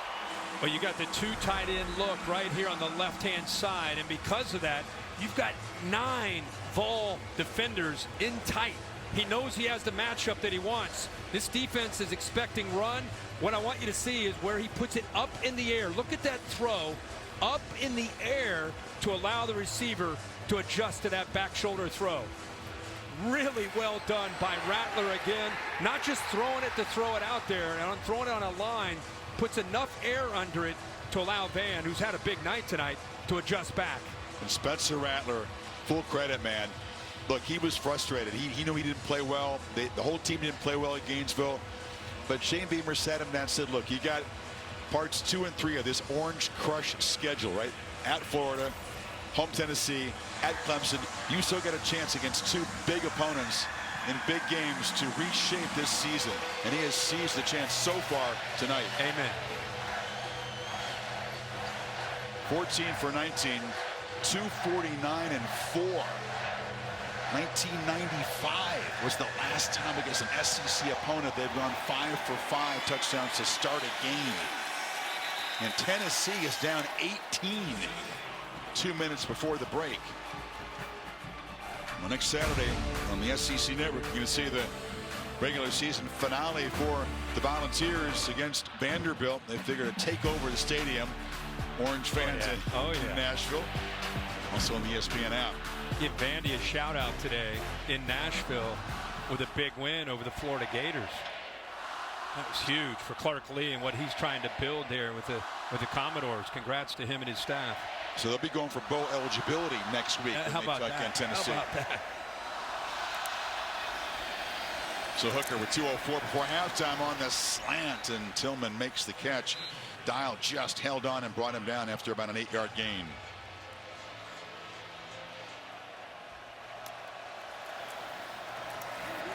Handed off inside is Small. Every possession looks like a 2-minute drill for Tennessee, but Hooker does it extremely well.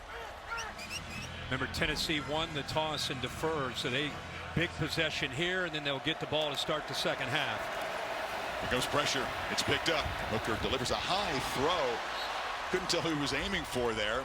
Tillman was there, kind of tipped it, and then Squirrel White was behind him. I think the ball was thrown to Squirrel White. I mean, Tillman's his go-to guy, one of his favorite targets, but Squirrel White, that ball looked like it was trying to go up and over top of Tillman. It would have hit Squirrel White right in the chest. Tillman broke it up. He did. Good protection on second down. Pitch delivered to Hyatt, who's spun down. Not many yards after the catch tonight for Jalen. Cam Smith wouldn't let him go.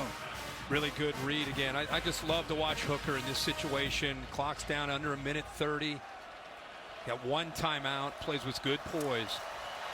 Small darts forward for 5.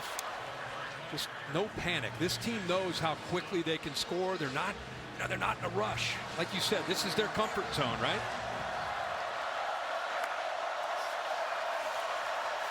Late pressure is picked up. Throw gets out. And catch made, another first down. That's Squirrel White making the catch. Just in rhythm, looks to left, bounces in the pocket, comes back to the right. Gamecocks can't even get lined up here. The tempo taking its toll. The throw is behind Hyatt. He makes the grab and dives forward to the 25. Now that time he sees 2 linebackers blitzing. Both Sherrod Green is coming and Brad Johnson. He said, okay, you're going to try to blitz me. I'll take, even though it's behind Hyatt, still the crossing route behind where those backers were blitzing, easy throw. Serious confusion on the Gamecock side. They brought a guy off. It looked like doing the U-turn and coming back on the field was Edmond, one of the pass rushers. So 35 seconds to go as they get in the red zone. Keep cranking these first downs. Clock keeps stopping. And that fastball is outside, looking for White. Yeah, no worries at all. Incompletion stops the clock. They just went 9 plays, 60 yards, minute 38. Still have the 26 seconds and a timeout. You got a tired defense trying to get bodies on and off the field. Trying to get air in the lungs. Oh, yeah, man. You give them a little bit of a reprieve by stopping and looking to the sidelines here.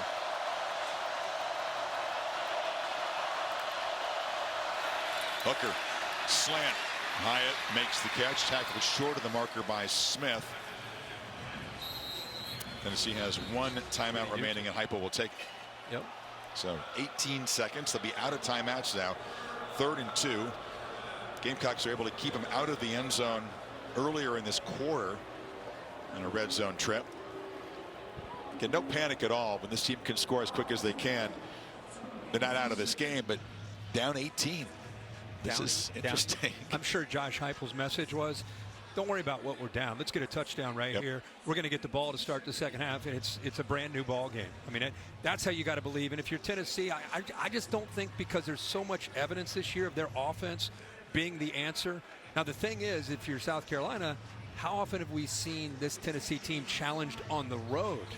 You know, it's one thing to do it in Neyland Stadium, another thing to do it on the road in an environment like this.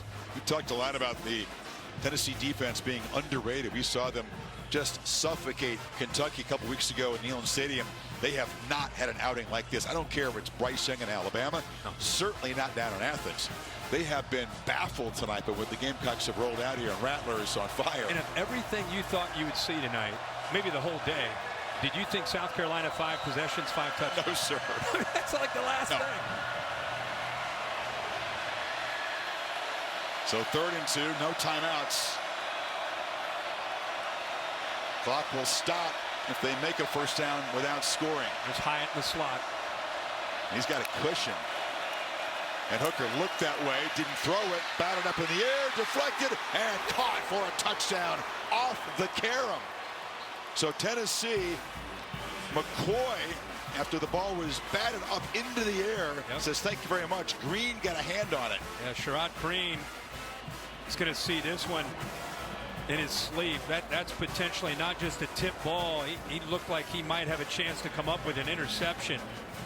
Ball thrown over top of him, and I think it looked like he may have had both hands on the ball. Talk about a turnaround. Earlier, Rattler threw a touchdown pass that was just off the fingertips of a Tennessee defender. That time, very nearly a pick in the end zone, instead of the touchdown pass. Here he is right here, trying to get into the throwing lane. Watch him drop, drops, he's right there. Oh my gosh. Climbs the ladder to try to at least knock it down. It's a great look at it right here. Oh boy. And then the focus and the finish the play there by McCoy for the touchdown. Big physical guy at 6'3", 220. He reacted and then just boxed out the defender. Watch him use muscle here. Make sure his body is between the defender and the football. That's big against big. 6'3", 220 and Brew McCoy, and Rush is 6'2", 200, big corner. And that was an impressive drive by Hendon Hooker. The 11 plays and a 75 yards, and the poise that again he plays with. It's fun to watch. So the Gamecocks, despite going 5 for 5 with touchdowns, it's an 11-point lead, and they know that that's not a good sign as Cam Smith is limping off the locker room, hopefully just to get an early look. He's clutching to that left hamstring, but he is such a huge part of the defensive game plan, shadowing Jalen Hyatt all night, and he's actually limited Hyatt. He's got 6 catches, but no big plays so far.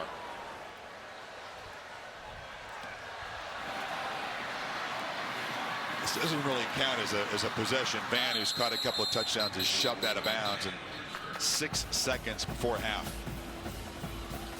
Goodyear providing the aerial coverage, road tested and game ready. Are you ready for the road? Goodyear, more driven.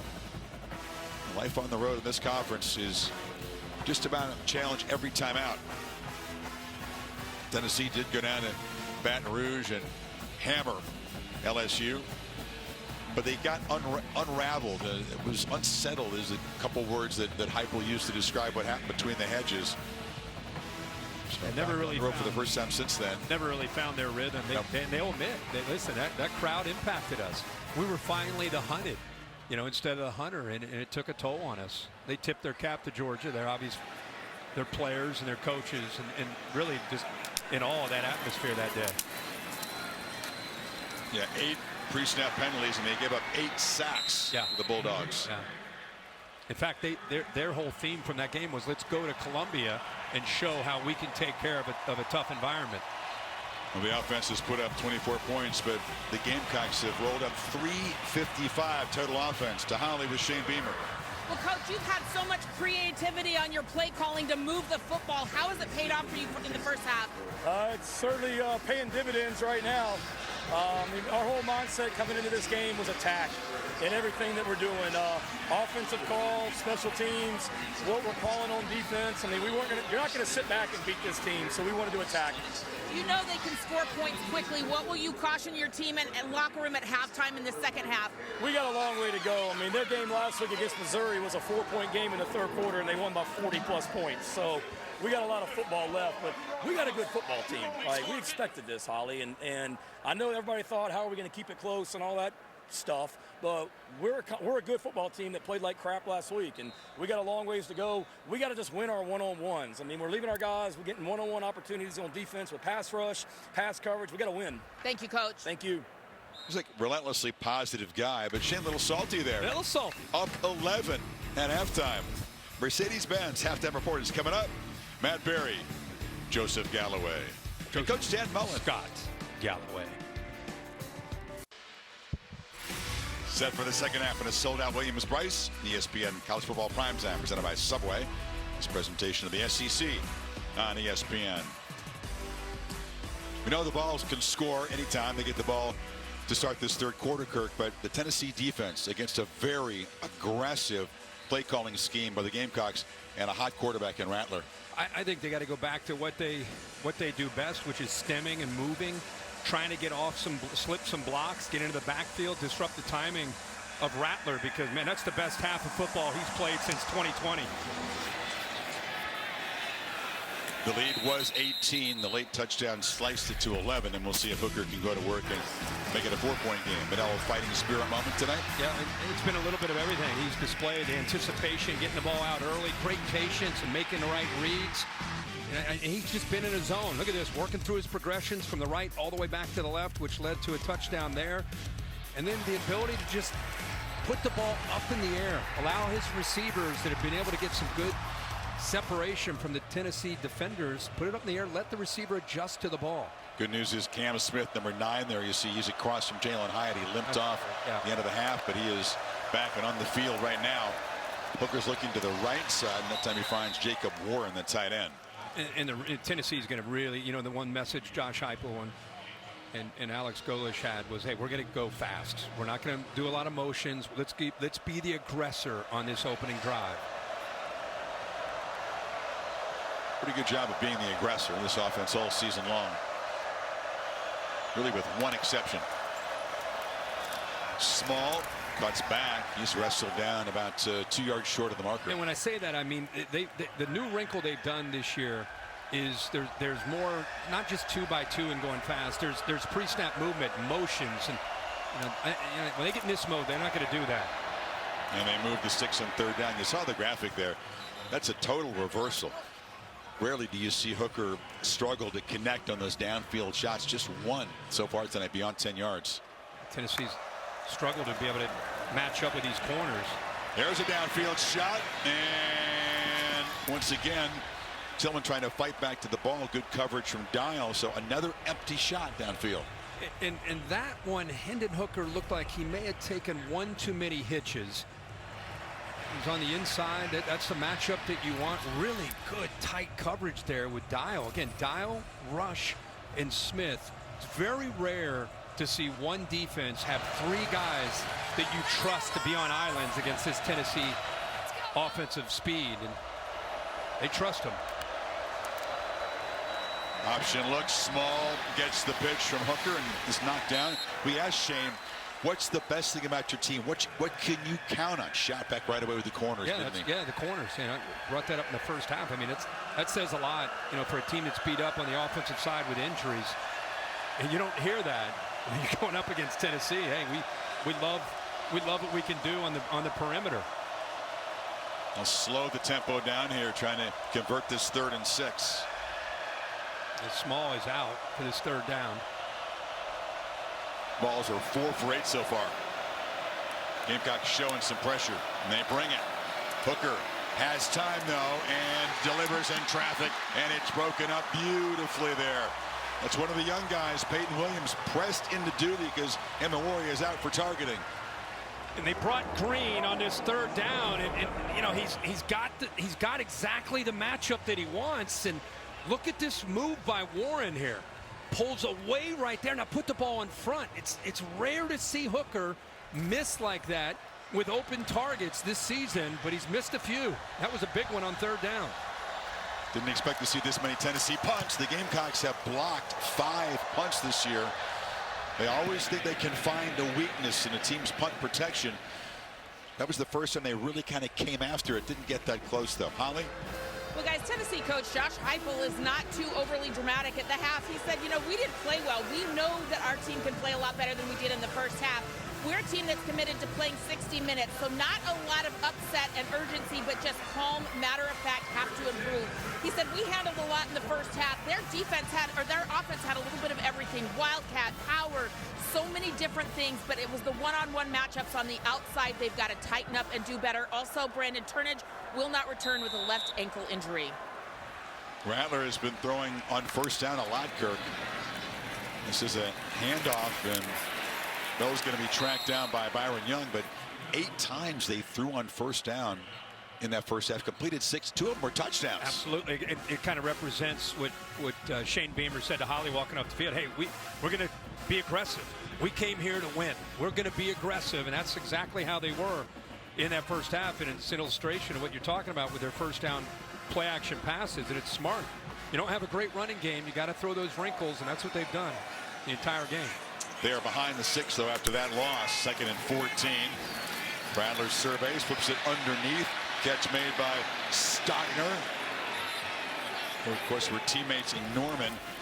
Demarion McDonald stopped them. It's 3rd and long now. Back-to-back plays. If you're a Tennessee fan, you like to see the team speed there. The previous play that tried to bounce into the outside, and not only Young being able to get off of his block, you saw safety coming down, being super aggressive. That time they get it to Stockner. Stockner, for whatever reason, not the most fleetest foot tight end. Instead of getting north and south, tried to go wide, and big tight end can't get wide against the speed of this Tennessee defense. Drew McCoy being looked at him there. Looks like he's having midsection wrapped on the medical team. Rattler pressured against a 4-man rush, takes off, and is not going to make it.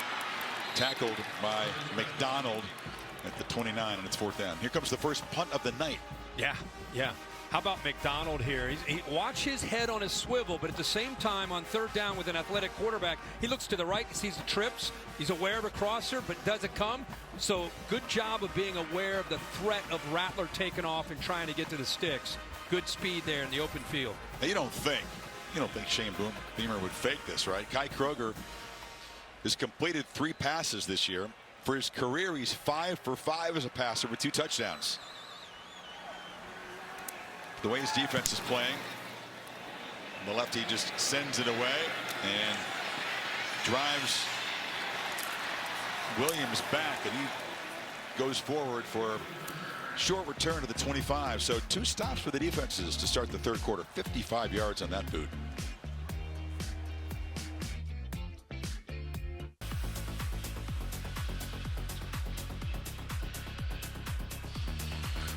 Good sense of what it's been a party so far in Columbia. Tomorrow is Sunday NFL Countdown. Matt Hasselbeck going all access with Pat Mahomes and Andy Reid. And this Monday, Estadio Azteca in Mexico City, as McCaffrey and the Niners take on the Arizona Cardinals. 8 o'clock on ESPN, Deportes, and the app. It's a big stadium down there. Oh, I'm sure you've been there, right? No. Not for an NFL game. No. So here we go. 2nd possession for the Vols in the 3rd quarter. They fake it to right. Hooker pitches, and it's dropped. Just in and out of the hands of Jalen Hyatt. It was Cam Smith in cover. It's been a frustrating evening for Jalen. We haven't seen him knifing deep, making big plays yet. No, and I think it has everything to do with how Cam Smith is playing him. He's giving him and Hooker that underneath throw, almost willing to give it because of that cushion. Doesn't want to give up that vertical shot. Pressure picked up, and that shot across the middle. Accurate throw and a catch by Ramel Keaton. 1st down. Anytime they can get that boundary safety and corner, they're going to attack that way. Anytime they got after DQ Smith, the true freshman. On 1st down, crank the tempo. Hooker right back to work, launching downfield, and it's over the head of Keaton that time. One-on-one coverage from Darius Rush. Holly? You guys are talking about the job Cam Smith is doing at corner. He said before this game that his goal was to eliminate the yak. the yards after catch from Jalen Hyatt, and he's doing that tonight. He's tackling hard, bringing him down, and the yak has been minimal. Big time, and you can see some frustration slipping into Hyatt. Is a very excitable, kind of emotional player, and he came back to his home state hoping to make huge plays, and there's still time. Keaton makes that catch. Rush got just enough of him to bring him down after the catch. First down at the 41. But you got a tight end and a running back in to help out in pass protection, and South Carolina has a blitz on, bringing everybody, unable to get home and get the pressure. Good protection. Hooker launches again. Deep route. Tillman goes up. Could not make the play. Ball was fading away late. It was Dial in coverage. Just not as accurate as we normally have seen Hooker downfield. Not a lot of room there. When you align yourself a yard or two from the sideline, typically when you're not in this style of offense, you're going to line up maybe near the top of the number, and you're going to give yourself a nice big lane on that outside where the quarterback can lay it over your outside shoulder. Here, you just don't have any room to work, so it's got to be a perfectly thrown ball down that sideline. But you're right, it has not been the typical deep ball accuracy of the guy many consider the Heisman frontrunner coming into this game. They're right down the middle. Princeton fan touchdown. Tennessee. A bust from the Gamecocks, and the tight end makes him pay. Jalen Hyatt, even when he doesn't make the play, watch what happens when he goes into motion and what this does to the defense. Watch on the back end right here. He's yelling, help, help, I need help over here. And with all that confusion, you end up losing a receiver, in this case a tight end, right down the middle of the field with Fan. So the motion, the pre-snap motion there, affecting the South Carolina communication, and a nice job there. Great coaching, easy throw for Hooker. Good spot. That was total panic back there, and just like that, the Volunteers have sliced what was an 18-point lead down to 4. Well, we want to mark the passage and celebrate the career of two directors, Ralph Mollet and Jay Mullen, who were so instrumental in building ESPN production from the early years.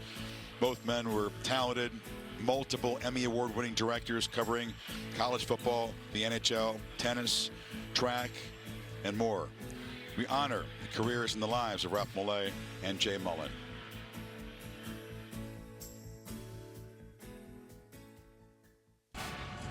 Four-point game all of a sudden. Tennessee, minute 5, Kurt.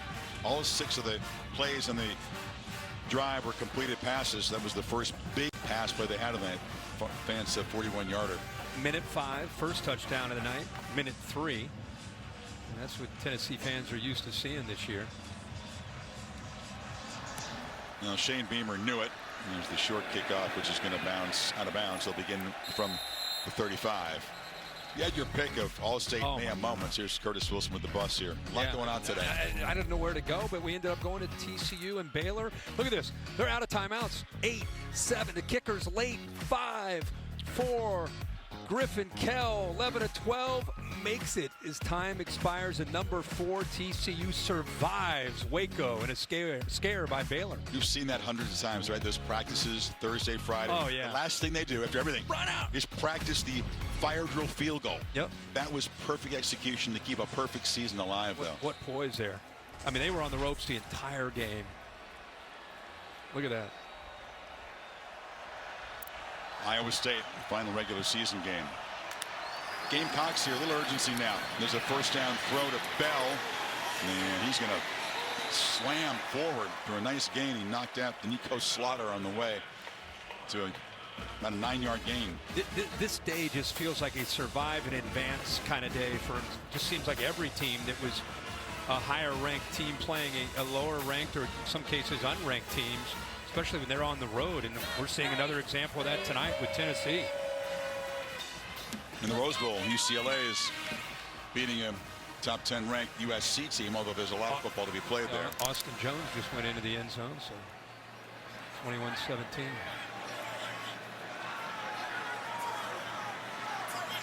Bell in the backfield on 2nd and 1.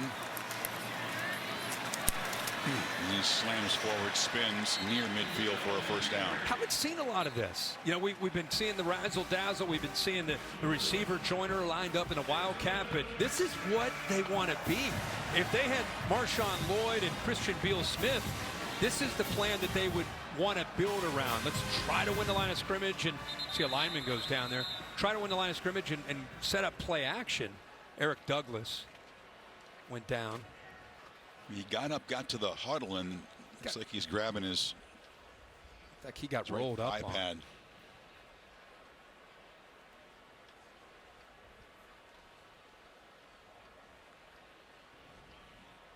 You don't want to change what got you this big lead if you're South Carolina. Marcus Satterfield, Shane Beamer, which was aggression. It was keeping Tennessee off balance. It was challenging those corners. You're up 18. The temptation is to be startled by that and then throttle back. But I think you and I said, right, it was 35-17. Tennessee got the ball. They're probably going to try to score here, get the ball back to start second half, get it to 35-31. That ends up happening maybe a possession later. But you're so right about South Carolina can't, and I don't think Shane Beamer's going to let them. They can't say, okay, we have a lead. Now we go into hold on to the lead mode. They have got to continue to be the aggressor. I keep going back to the point he made to Holly. We came in here to be aggressive, to fight, to win. Now you got to back it up and continue to put your foot on the gas and try to make big plays in this offense. And the way Rattler has thrown the ball, the pitch and catch execution has been the best all season. You want to keep him going. Absolutely. That's what's been interesting here. This possession, a couple back-to-back interior runs. We haven't seen a lot of that with the big tight end Bell. Because of the injuries to running back, they've had to move Jaheim Bell into the backfield. He's a 235-pound running back. It's a concern as the very experienced, excellent center Eric Douglas is able to get up, and he's going to walk slowly to the sidelines. Well, he's the leader up there. 6-year guy, played a lot of football. Used 6 different offensive line combinations this season, but guys like Douglas and Javon Gwynn, Jalen Nichols, Trey Jones, they played pretty consistent football.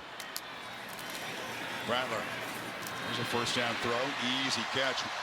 Juice Wells had a big cushion, slammed down hard by Haddon.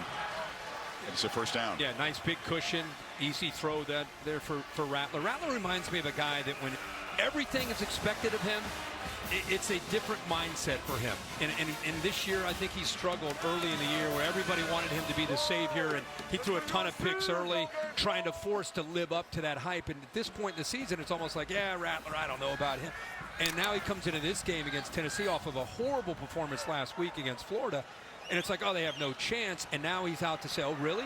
It's like he's in a better mindset as an underdog than when he's expected to play well. That's a good point. There's a nice throw there. That's Nate Atkins, the tight end. He's in a rhythm here now. First down inside the 30. Just got lost that time. I don't think they expected a 252-pounder to work out into the flat. He's lined up right here. He just kind of works outside. You see the receiver Wells to the inside. Works that way. The corner gets his eyes caught. Doesn't really. That wasn't on the scouting report. 252 pounds sliding out there. He's usually just a blocker. You say just a blocker. Blocking's important stuff, Kurt. Oh, no, I know, but when you're a corner, you're not even looking at the big man. No, they use Stogner and Bell and Kenyon as pass receivers. Was his knee down? Yep. Joyner went down, made the catch at the 25. Long throw. Left hash all the way almost to the sideline. But again, Tennessee deciding just to sit back. Kind of playing that quarters coverage where the corners and the safeties are dropping back. When Tennessee's playing like this, they're basically saying, all right, let's give them a chance. They're going to make plays in front of us, and then let's see what happens in the red zone. Let's see if we can lock them down in the red zone. Joyner back at quarterback. Takes the handoff, and they were ready for him that time. Coming up to Phil was Aaron Beasley, delivered a shot, and it's third down and long. Boy, that was beautiful job of getting underneath the block this time by Lee. Watch him come here. You'll see the block coming around. Watch him anticipate this pole and then get underneath it. Bang! What a great play. Beasley's made a few plays. That time he hits Joyner, and Joyner is down. Jeremy Banks not in the game, out with unspecified reasons. They say it's not an injury, so Beasley steps in and starts for him. And now Joyner, looks like they're examining that left foot and ankle area.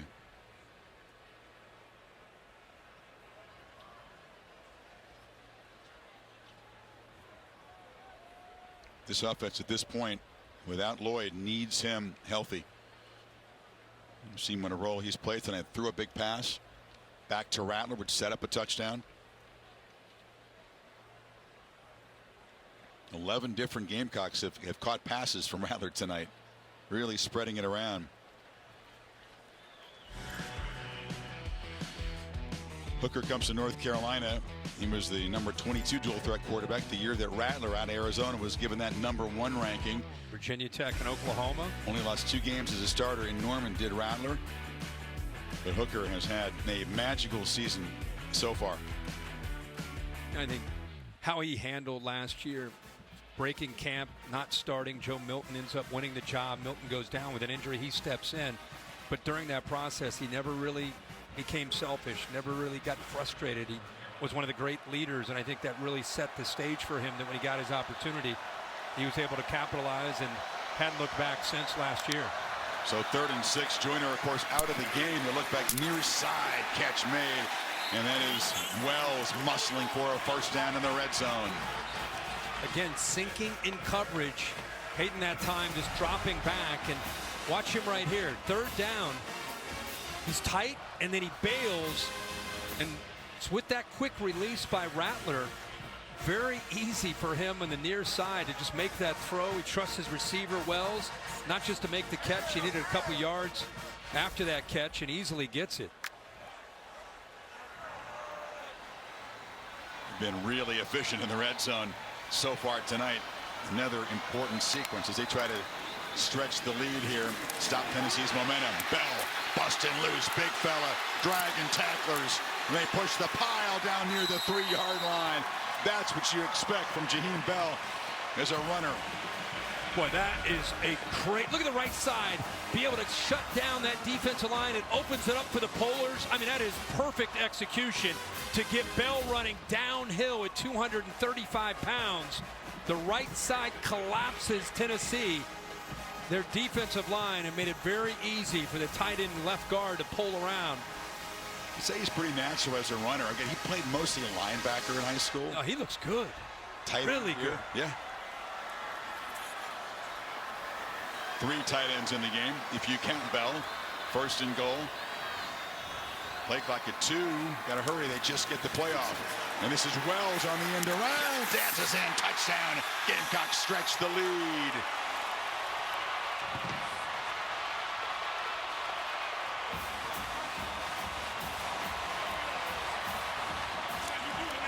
Great job here. You mentioned the play clock's going down. They're just trying to seal this the best that they can. Good job right here. Nice block there by 44 Atkins. Stockner up to the top there as well. I tell you, man, Wells, bigger guy than you think as a receiver. 6'1", about 210 pounds. You like tight ends on the edge blocking, right? Over the years, I know you enjoy the those big aren't easy blocks. Perimeter. Yeah, those aren't easy blocks to sit that edge. Stockner and Atkins spring him. Gamecocks go 65 in 9 plays. The lead is 11 midway 3rd quarter.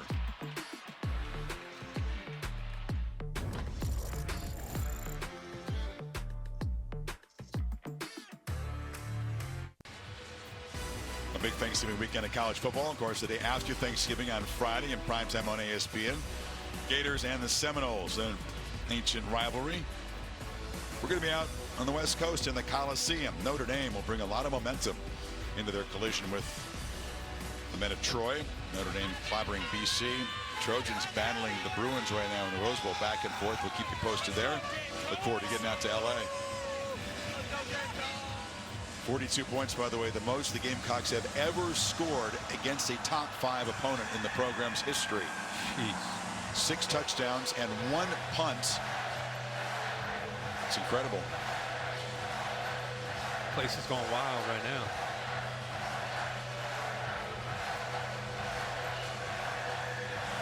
crowd, we mentioned they had hope. Some had belief. It's been pretty euphoric evening in Columbia. It's been a long time since they've had this feeling. To Matt Berry. All right, Chris, a couple of updates for you. Start with the battle in LA, the destination of your game next week, except it'll be at the Coliseum. Right now, USC trailing 21-17. There, Austin Jones making it closer to Noah Cain for LSU. Taking on UAB 14-10 Tigers. That one started the second. Matt, thank you. Hooker heated up in last possession. Finally made some downfield plays. Been sorely missing in the first half. Off the play action. Slant again. That was thrown behind Hyatt. It's been a frustrating night for the Hooker to Hyatt combination, in large part because of the coverage of that guy right there, Cam Smith. Yeah, that's been a great matchup. We've talked about it a lot tonight. And Cam Smith is, again, he's given that cushion up. He got a little frustrated because when that ball came out of the hands, it was a chance for a pick. Small, met, able to power forward for a couple of yards. It's going to be 3rd and long. Big collision there with that safety coming down, the freshman, Peyton Williams.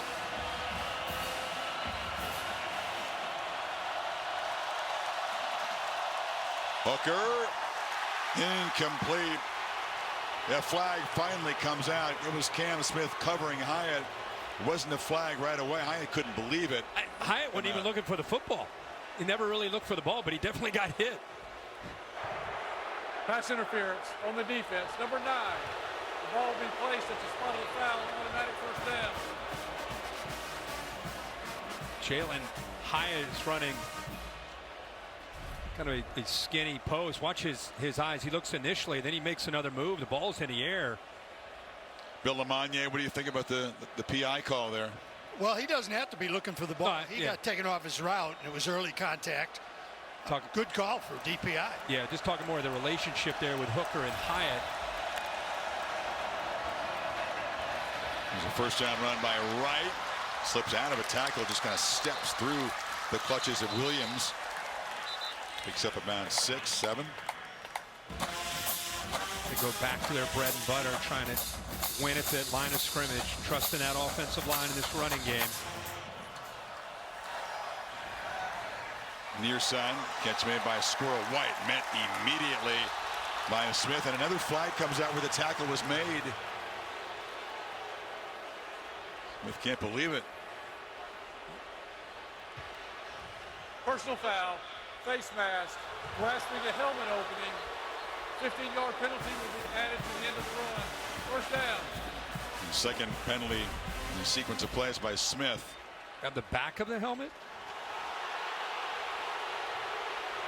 What do you have for us, Bill? Yeah, he got underneath the back of the helmet and pulled upward. There was a jerk on it. So by rule, that's a foul. It's just like grabbing the face mask. Good coaching there, Bill. We appreciate that. I think a lot of people are, including me, wondering, you can grab the underneath the helmet and it's like the back of it. If you go underneath the openings, it's a foul. LeMonnier makes an unpopular opinion here. They're booing. They're throwing bottles on the field. That's the student section, which is unfortunate. They've been awesome with their support tonight, but they have to stop and clean up the bottles. The penalty has moved the ball quickly to the South Carolina 38. Wish we could convey Bill's message to them so they'd understand the call. Do you think it would really help? Well? It would really help, yeah. What's a rule? They don't want to hear about that.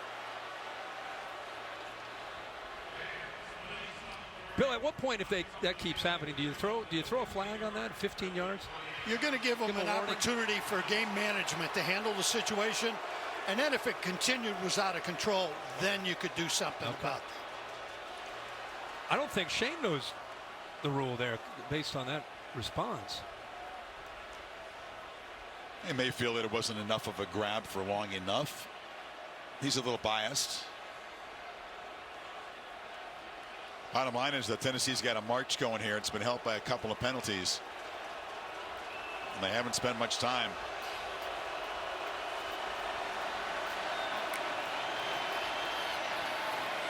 Hooker batted down the line, almost intercepted. It was dangerously knocked up into the air by Green for the second time tonight, and Green is down clutching his shin after making that play. Hey, he's had a big night for this defense. Talked about how you have to be physical against their run game, involved in the defense, trying to get his hands up, almost came up with a pick in the goal, near the goal line, and this time times his leap up perfectly and then gets undercut when he comes back down. Kind of tripped over a teammate. I think it was Tyreek Johnson who was on the ground right there. Yeah.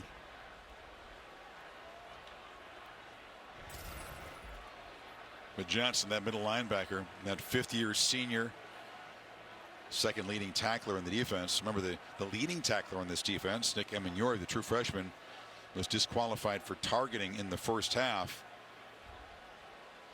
It's a group trying to dig deep here and protect this lead.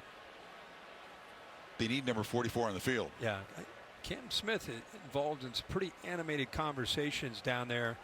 I think he's had a couple penalties called on him, and he wants to talk to the officials about it. It's been an emotional game for this secondary, very passionate. It's a good job of the staff to keep him away. You don't need him jawing at the officials. You need his mind on the job here. Yeah. And he's done a great job so far.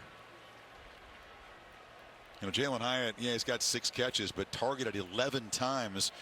And you say going in the way he's played this year, we'll give him 65 receiving yards and no touchdowns deep into the third quarter. Any defense would take that. Yeah, and the plan is to put Smith on him and give him that cushion just to try to take it. So many games you watch this year, 11s getting behind safeties and against busted coverage.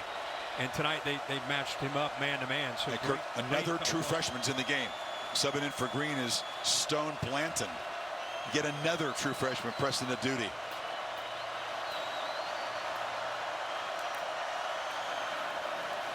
Hooker was looking to dump it off on a screen, and he does. And Small is going to be tracked down right there and didn't collect the football. Juggled it and dropped it. 3rd and 10 now. You brought up Blanton, and that's who blitzed, and that's who forced Hooker out of the pocket. So he comes in for Green, who's been so involved in this defense, right in the middle of it. And now it's this big 3rd down.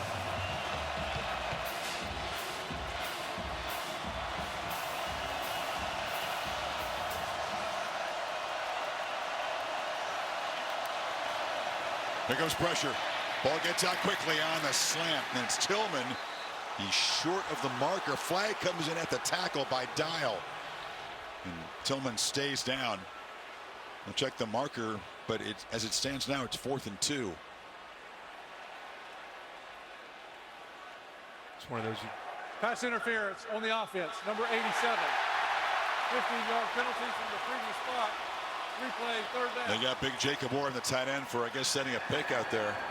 He's blocking downfield, as you say. I mean, he's trying to make it look like he's running a route.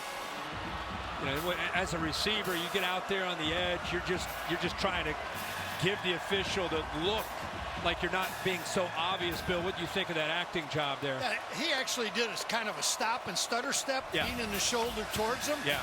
That's a good call again. You know, I'd tell you if it wasn't. Oh, yeah. It's an enormous call, though. 15-yard penalty moves the ball back into Tennessee territory. 3rd and 25. They got to get to the 28.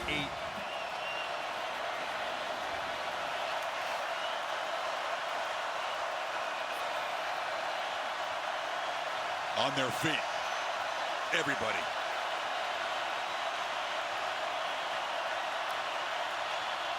They just snapped it. Hooker sidesteps pressure. Flag comes in. Incomplete. Off the hands of Tillman. That was in the holding zone. Yeah, Spraggins, the right guard, got beat. Holding on the offense, number 76. A penalty is declined. 4th down. The penalty's a big part of that. The 2 penalties on Smith got Tennessee set up in business. Then the offensive pass interference really spoiled the drive. You're right. Tonka Hemingway, 91, right here, has had a big night. Even when he doesn't get to the quarterback, he's had now 2 or maybe 3 holding calls on Spraggins because of how quick he's gotten into that backfield, and only thing Spraggins could do was pull him back. Punt is short. Not the best ever from Paxton Brooks. It goes out of bounds. See where they spot it. Gamecocks are pointing up around the 35-yard line. Now a quick word from Verbo. It's Tim Tebow in a Verbo, where the host doesn't stay with you. So there's no one to interrupt your pregame routine. A big stop, Kirk. Up 11. Gamecocks get the football back. Now spotted at the 25 after that punt. Let's see what Marcus Satterfield does here. Been aggressive all night. He's produced a lot of touchdowns. You're up by 11 late in the third. I think you got to continue to be aggressive, right? Keep going with what's been working. Just like this. Rattler wanted to throw downfield. Now he's going to try to create on the run and throws a dart for a first down. Wells to the 38 in front of Slaughter. Well, good job of just keeping this play alive to get to the outside. And I just love to watch the way Rattler's throwing the football right now. This is why so many people fall in love with his physical abilities. He's looking right here. I mean, look how tight this coverage is. And instead of just throwing that away, with this kind of accuracy and the way he's feeling tonight, why not just put it out there? Wells again. Can't get to the edge. Volunteers strung it out, and they knock him down behind the line. That's Jalen McCullough. Yeah, a lot of quarterbacks obviously want to try to put it out there, but not a lot of guys can do it as consistent as he has been able to do it tonight. There's Slaughter right there. But getting to this second half, seeing a lot of guys slow. The first guy there to him is Shane Beamer. A lot of guys slow to get up here. On the frenetic tempo, he's physical. Holly can update from the field. Guys, I will check on this injury in just a moment, but just to update you on South Carolina's injury, their starting center, Eric Douglas, is back in on this drive with a new wrap on his right leg and knee. Also, good information, DeKerian Joyner able to return to this game. They've wrapped up both of his ankles. He's been such a critical part for South Carolina tonight. He can return as well. And it's good news. You could tell the ankle was injured when Joyner was tackled there, and Big Douglas, you know, he's probably feeling some pain, but gritting it. Yeah, back in there. Yeah, Slaughter now getting helped off. But just to finish my point on Spencer Rattler, you know, this isn't how he always looks. You know, this is one of these nights that has been special with his accuracy. And here's a look again at the big hit there by Joyner. We have not seen him back since that, and Beasley has been pretty active tonight for Tennessee. Now he's back out there with the coaches talking, and big part of what they're doing. But again, to finish my thought on Rattler, a lot of guys are, you know, they'd like to make these kind of throws, but this guy this year has not been making these throws consistently. It's like he saved them all for tonight against his Tennessee defense. He's in a rhythm now. Kirky's made his last 9 count. Final 2 minutes of the quarter. Empty backfield. Volunteers rush only 4. Rattler has plenty of time. Steps up and delivers over the middle. Wells again. Juice Wells beginning to be the feature man in this attack. Tackled at the 35. You got 2 receivers underneath right here. You clear here, and then you're able to come across at that second level. Really well designed. The thing is, you need time. Look at the amount of time he has, and then finally there's the opening, and a good job again by Antoine Wells going down to make that catch. Look at this, all hands. 100-yard receiving night, 9 for 116 for Juice.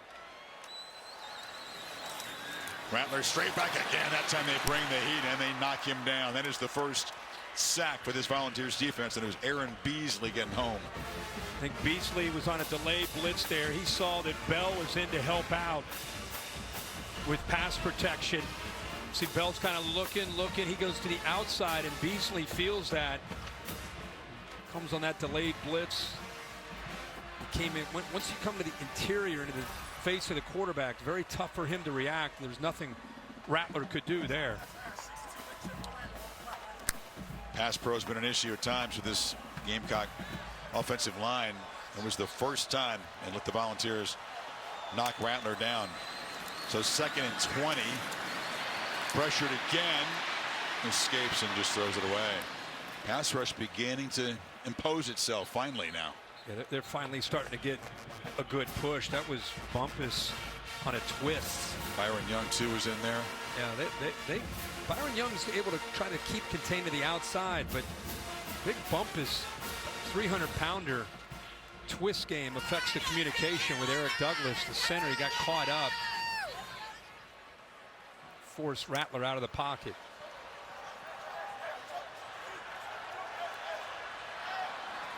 So 3rd and 20.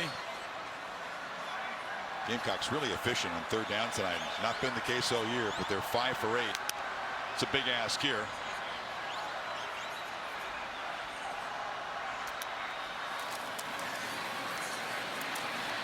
Rattler steps up, delivers across the middle. It's Wells, and dancing around him. They'll convert on 3rd and 20. No problem. Down to the red zone. Exact same play that they ran a little bit earlier. Underneath, right like this, you go deep, and then you have the crosser, and nobody picks this up.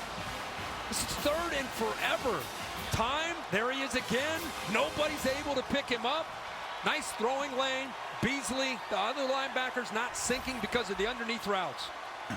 Rattler thrown for 353. 1 quarter to go. South Carolina trying to spring a big upset, up by 11. You're watching ESPN College Football Primetime from Columbia.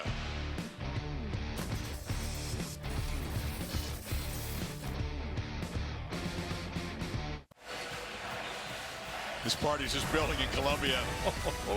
Welcome back to this presentation of the SEC on ESPN. Set for the final quarter. Tennessee's playoff hopes on the line here. Down 11 with 15 minutes to play. Gamecocks threatening to stretch the lead here. First down from the 20. Handed off to Bell. Bell dragging people, refusing to be brought down. It's a 1st and goal. That's a great run. Let's go back. Remember we talked about big plays on this drive looking identical? It's because they were. Look at this. This is just the last 5 plays. This big 3rd down. Look at the quarterback, by the way. Steps up, steps to the left, makes the throw. There it is. You have 2 crossing routes on those mesh routes, a vertical shot to stretch the zone, and then you get that 18 to 20-yard crossing route. And Rattler throws them both for big plays to Wells.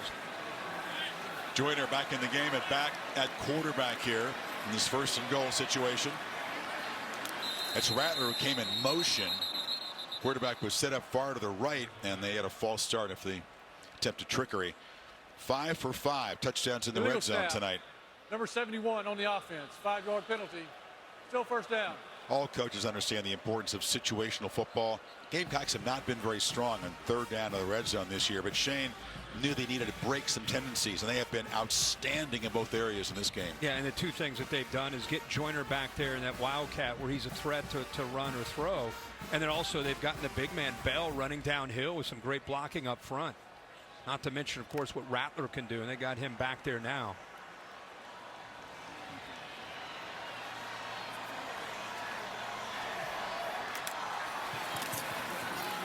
Rattler flips it short. Catch made. Bell still running. Finally tackled at the 5. He is a load, especially with the defense that's out there in the 4th quarter. Tough to tackle this man. This guy is impressive. I mean, he is a tight end that's lining up in the backfield. Guy that played some running back, some linebacker in high school. With the injuries to the backfield coming into this week, they asked him to be that guy. Look at this. Looks like he's been doing it his whole life in South Carolina.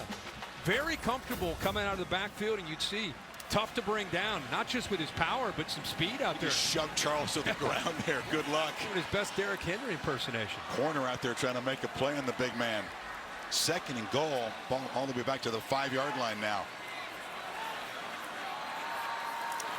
McDowell on the pitch. He's got to make a few volunteers miss, and he cannot get past Beasley, who drops him for a loss. But Beasley making a lot of plays for this defense against the run game. Watch him out here in the open field. Love how he eliminates the space, closes the ground, and look at that little stutter. Just the stutter of his feet, not where he stops, but he keeps moving those feet, chopping his feet, being able to adjust whatever direction he goes. That's great drill work paying off right there for Aaron Beasley. Now does Rattler take a shot at the end zone here? A field goal makes it 14. Mitch Jeter is very reliable. Does he kind of push the envelope, trying to make a play in the end zone? Well, there's a high percentage throw, a slant. Brad wanted a flag on Haddon against Wells. There is a flag, but it's not down where the coverage was. They have hands in the face by Tennessee. Personal foul, hands to the face on the defense, number 9. Penalty is half the distance to the goal, automatic first down. That's a very costly penalty for Heupel's team. It'll set up a 1st and goal. They got Tyler Barron that time. Here's the coverage. Yeah, and in the pit is where the hands in the face were. This isn't the hands in the face. This is a no call, but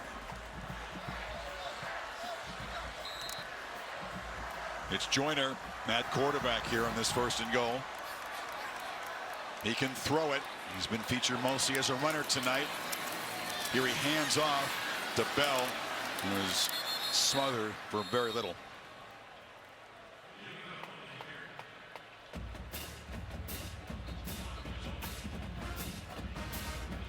South Carolina, besides trying to stretch the lead, is chewing on some clock. Go back to that hands to the face real quick, Chris, just because you got to see this for the right there with the left hand. So pretty easy call for the officials to make. 11th play of the drive coming up. They've been able to take thus far 5.5 minutes off the clock on this drive.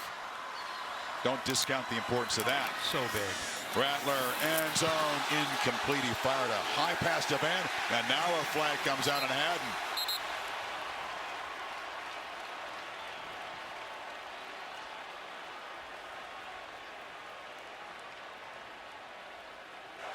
Pass interference on the defense, number 5. Foul occurred in the end zone. The ball will be placed on the 2-yard line. First down. Henley is beginning to pile up, and this will set up the Gamecocks at the 2. Haddon's been very physical. He's saying that he didn't touch him there, but Bill, he looked like he got him on the shoulder. I see the left hand come up almost under the chin there and pulled him back. So again, another excellent call. Angles were important for which official called it. Rattler rolls, scans, that cuts back, makes another cut, flips a touchdown. Bell worked free. Rattler found him, and they can really spell an upset now.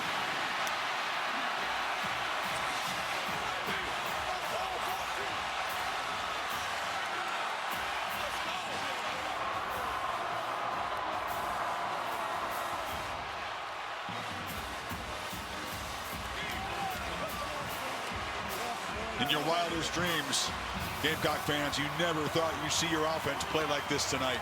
Especially with Bell and his role tonight. Joyner going back to the bowl game that they played in last year. I mean, they put everything into this game plan.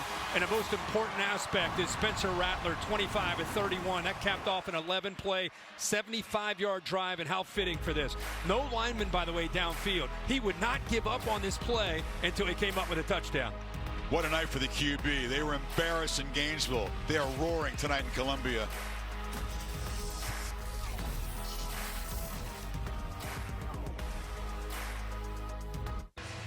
Go ahead, count them out, Spencer Rattler. 1, 2, 3, 4. 1 for the thumb. 5 touchdown passes. He had 8 through 10 games coming in tonight. Almost caught a touchdown pass. He caught a pass, tackled at 5, and set up a touchdown. 1 200-yard passing game against Power 5 on the year.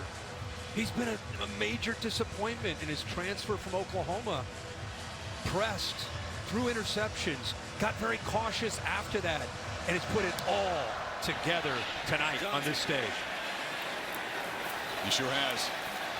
Against one of the hottest quarterbacks in the country. Hendon Hooker was the guy that hadn't thrown interceptions. He threw a bunch of touchdown passes.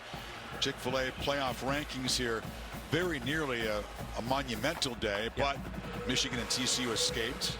And if you look at this, we'll see what happens. If Tennessee were to lose, the big winners would be LSU, because all this debate about what if LSU were to win out, beat Georgia, they still would be behind Tennessee, so LSU would be a winner. And USC, see what happens against UCLA, but if they win tonight against UCLA, they have Notre Dame next week and a Pac-12 championship. Now, they got to win tonight, but if they do, they might be in a good spot. This could help Clemson as well. Hooker, ooh, is he okay?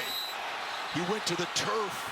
It's not a fumble. He was ruled down there, but now all eyes on Hooker, who went down very awkwardly and is in obvious pain. Oh my goodness. Yeah, just trying to fake a pitch, and as you said, his feet got caught awkwardly and he just went down. That's a big part of his game. This is not something where it's out of the ordinary of who they are offensively. Yeah, this is not a fumble. They're going to keep the ball, but hush went over this crowd here in Columbia when 5 went down. It'll be a shame. We'll step away as they attend to Hendon Hooker.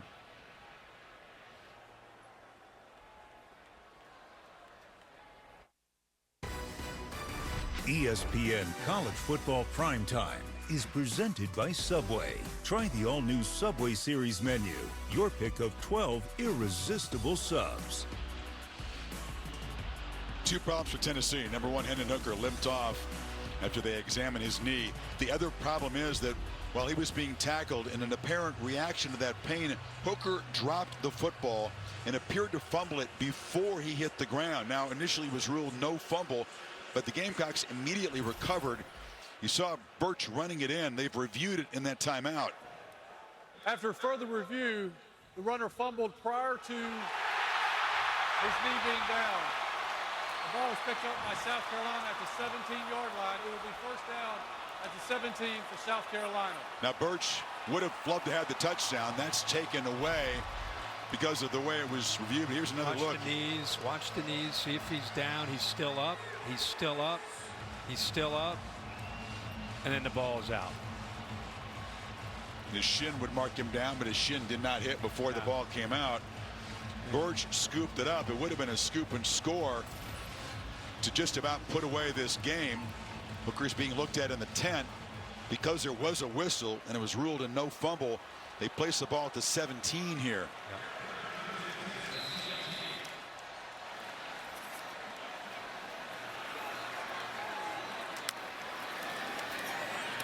On the edge, Joyner barges down for a 9-yard gain.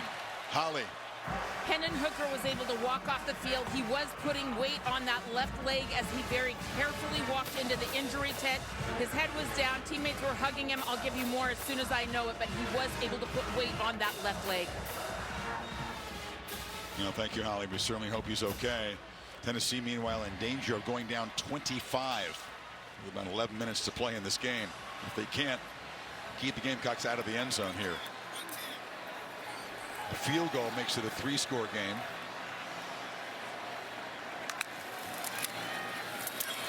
Bell just breaks the will of the defense, doesn't he? Barrels down to the 2. He may have found a new home. I mean, with all, I know he's one of the tight ends. Stogner plays out there. Kenyon plays out there. Atkins, Bell, and he's had to move to running back. And that offensive line late in this game starting to wear down Tennessee, and having a big back, being able to run like that, bounce off of tackles, great compliment to what Rattler in this passing game's been able to do. Bama put 49 on this defense in Knoxville. Gamecocks fixing to get over half 100 in here. 1st and goal.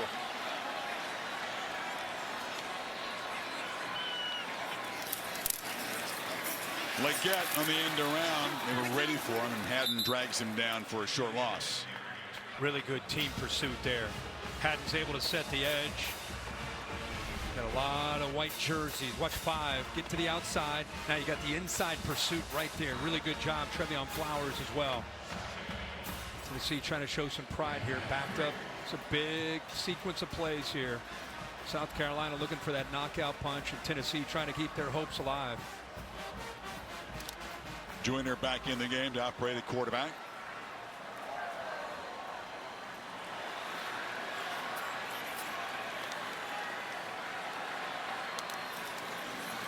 Joyner keeps it, makes a cut, touchdown, South Carolina. This is an historic night for this Gamecock offense. And they are putting a thumping on the 5th-ranked Vols. Really comfortable in this role is Joyner. He's reading this man who collapses down. Watch him come down right there. Once he commits down, pulls it, gets a good block downfield there by Kenyon and into the end zone. Creative shot, beautifully executed in this offensive game plan. 56-31. We'll see if Hooker's able to rejoin this game, but the Volunteers' playoff hopes are evaporating here in Columbia. This is after the last touchdown. Fireworks. That's it. Come on. They made it run out, Kirk. I don't think they expected, 8 touchdowns from this offense tonight. Pre-game, halftime, national anthem, this many touchdowns. They've run out of ammunition. But this offense is not. That was the short field after the fumble. Could have been a scoop and score if not for the call on the field. Didn't matter. They just power it in. 25-point lead. Jimmy Holiday trying to make a play. And he's going to be brought down across the 25 to Matt Berry. All right, guys, a statement Saturday in the Pac-12. Very much a game-time decision still for Bo Nix against Utah. We're going to kick that game on ESPN News before we move it here to ESPN. Here's what's going on around the networks. ABC, Oklahoma still up 28-10. LSU having a good start to their night. And Ole Miss, Arkansas. Arkansas all over the Rebels, 42-12. All right, Matt, thank you. That's unfortunate scene. Hendon Hooker out of the medical tent there limping heavily. So Joe Milton, the former Michigan Wolverine, is in a quarterback. And he slings it across the middle. And the catch is made by Squirrel White, wrestled down. Milton, of course, was the day one starter last year, 2021. Then he injured an ankle ligament, and Hooker took over. Yeah. Has had the job since then. Big arm this guy has. Big, strong arm, yep. Catch is made out at the 50 by Tillman. Can you imagine? This is one of those scores that you're out, you're at another game, you got back from a game, you're hearing about it on social media. 56-30. What? Tennessee's up, right? No. South Carolina is up on Tennessee.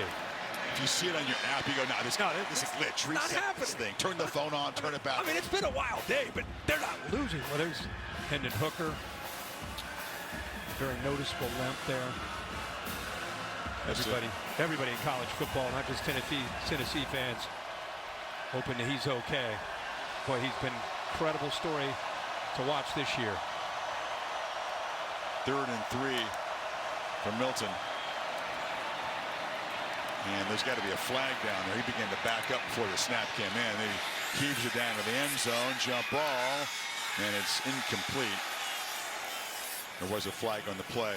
Meanwhile, Hooker is making a very long, slow walk from the bench on the far side along this end line. On the defense, number 19. 5-yard penalty results in a first down. Right in front of the Gamecock student section. He comes in here tonight, perhaps the Heisman front runner. You figure big sats in this game, big sats against Vanderbilt. Certainly to New York with a real chance to become Tennessee's first ever Heisman Trophy winner. And it's a heartbreaking end of the evening for him. Holly? Guys, he has been ruled out, obviously, for the rest of the game. I'm told it's a left leg injury, but after watching him walk and watching them do an extensive examination on him, it does appear to be some type of a knee injury. We'll give you more as soon as we hear it.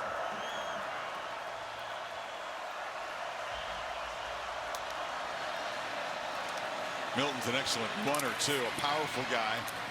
Just gets behind the block of Cooper Mays and muscles to the 35. Just short of the first down. Yeah, he is a handful with 245 pounds. Small. Hammers into the secondary now near the 20. Of course, Tennessee, this is a team with a lot of confidence, and they're not even looking at the score right now. They're just trying to score as fast as they can. Milton to the end zone, overshot Tillman that time. But he had him here. One of the few times we've actually seen receiver down the sideline. See the defender right there goes off the field, and now you got nobody left. Good job of recognizing it, just unable to execute, put the ball on him. Off the thigh of the cameraman out there. That was a wasted opportunity because Tillman was in touchdown position, badly overthrown. The corner just kind of went off the field right before the snap.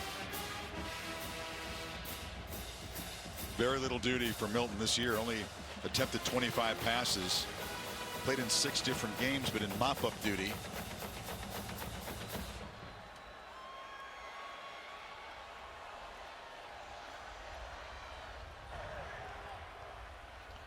Now, that guy that went off the field, I was talking about. The previous play is under further review for 12 players on the defense. Remember, I showed you that right before I showed you he went down the sideline. That corner just kind of got off the field. He was the 12th man. You can see one of the coaches telling him to come off the field. Hurry up, get off the field, get off the field. He did. He was off the sideline before the ball was snapped. They're going to slow down and review it, but we don't think this is going to end up in a penalty, do we? Yeah, he's right here. And now you got 11. And that's why he was so open down that sideline. Chris, what do you think this is going to do? I mean, we just showed the top 10.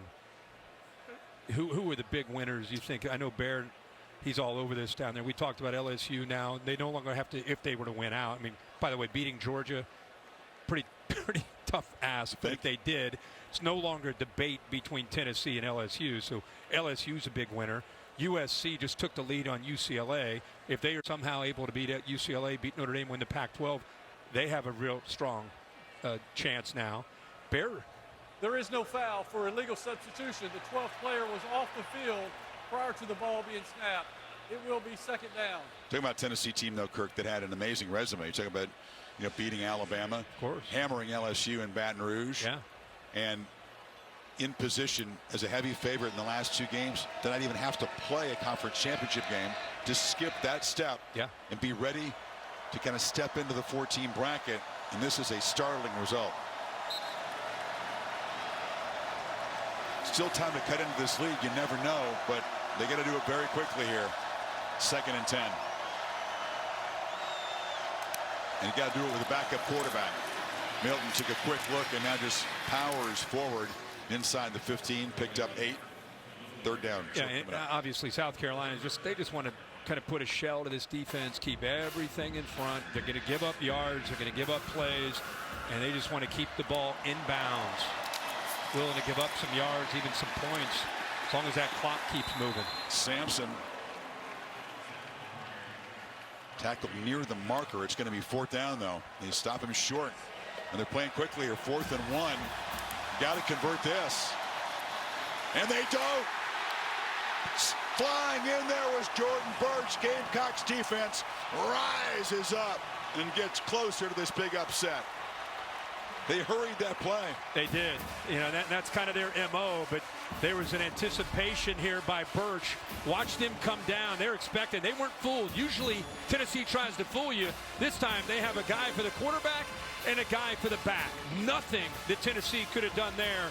Great execution by the Gamecock defense there on short yardage. Milton even tugged at the ball because he saw Birch collapse down, but if he did, he would have been taken himself. Jordan Birch, the guy with amazing ability. He came here with a lot of hype. He was the highest rated recruit of this program since Jadeveon Clowney.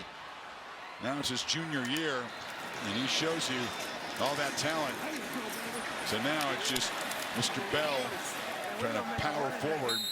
Look at it, pushing and shoving. The helmet comes off of Wesley Walker as he made the tackle there.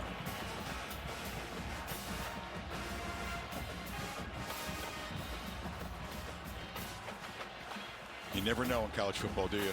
Nope. 21-point underdogs. Yeah, it's Chippy over there.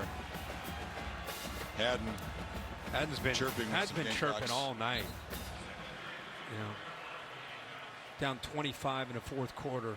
Probably not the best time to be getting involved in that. He's been out with a hamstring injury, returning this week. But this is a sobering and embarrassing night, frankly, for this Volunteer defense. Yeah. And a great night for Rattler, Marcus Satterfield and company.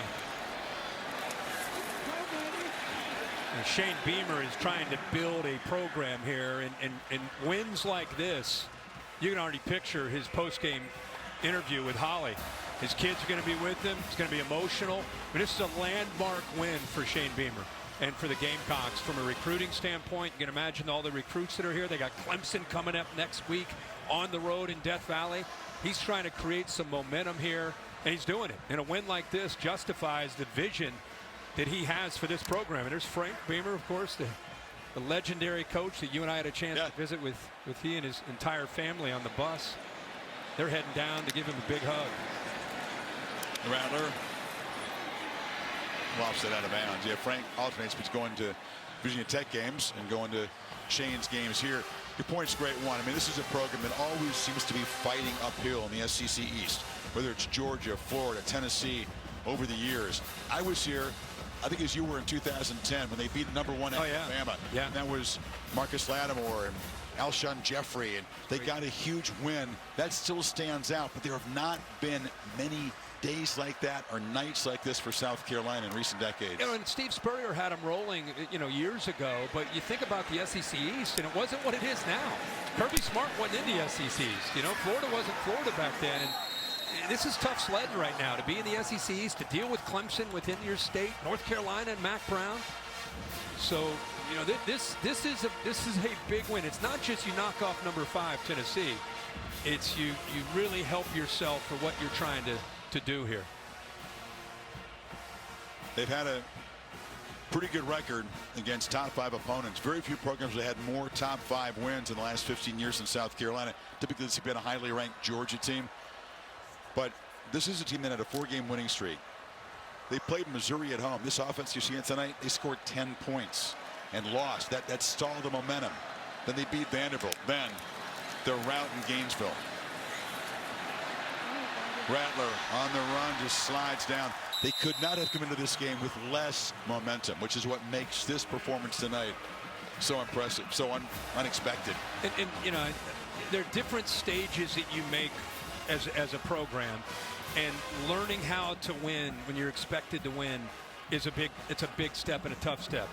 The easiest thing to do is to show up when nobody expects you to compete.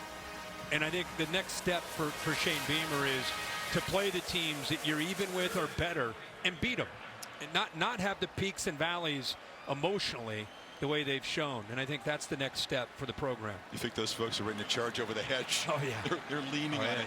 Absolutely. Rattler still looking to throw. Fires downfield, jump ball, and it's catch made by Juice Wells. Still pressing the ball downfield. Wow. Well, we saw some of that from Tennessee last week in the Missouri game late. That's just a great adjustment by Wells. That's Rattler trusting Wells to adjust and beat Charles to the ball. Charles in pretty good position. That's called high pointing the ball at 6'1", 207, and the concentration to hold on to that football before it can hit the ground. Antoine Juice Wells, 11 catches, 177. Rattler's over 400 now. 414 passing. Night of his life.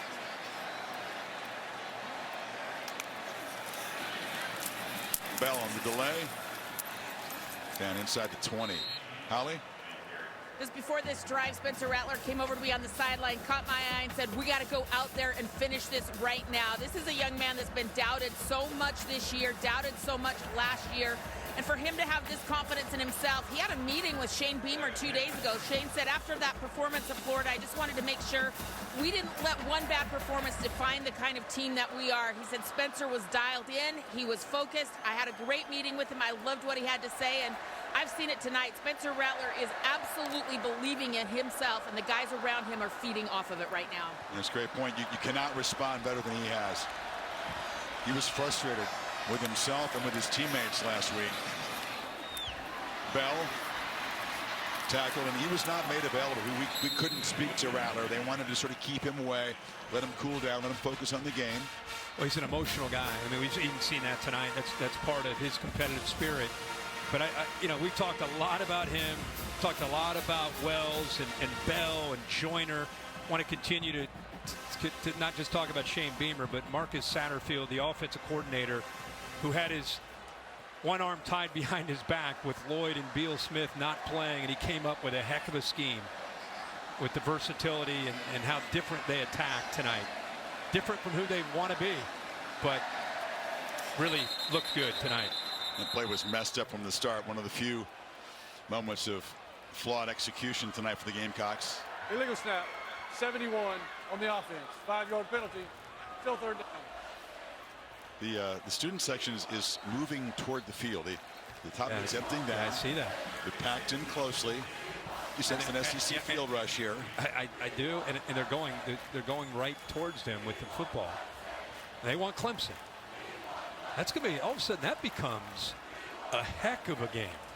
Did you think a few hours ago they'd be chanting, "We want Clemson," and you'd think, hey, they got a real chance to win? If 7 shows up like this, they got a shot. 3rd and 10. Rattler just flips it. Brooks to the corner. Touchdown! South Carolina punctuates a massive upset. And a career night for Spencer Rattler. Touchdown number 6. They have exhausted the fireworks supply. Done. Shot everything they had. Well, Shane Beamer, I don't know if I've ever seen him that animated. After that touchdown, he looked over to the Tennessee sideline. I mean, fired up. It was an embarrassment last year in Knoxville. They got in a 28-zip hole and got hammered. And they have scored a 9th touchdown tonight, 6 of them through the air. Remember what he told Holly at halftime? We came here to be aggressive and fight, and we're going to fight to the end. Guess he wasn't lying. 21 in the 4th quarter, yeah.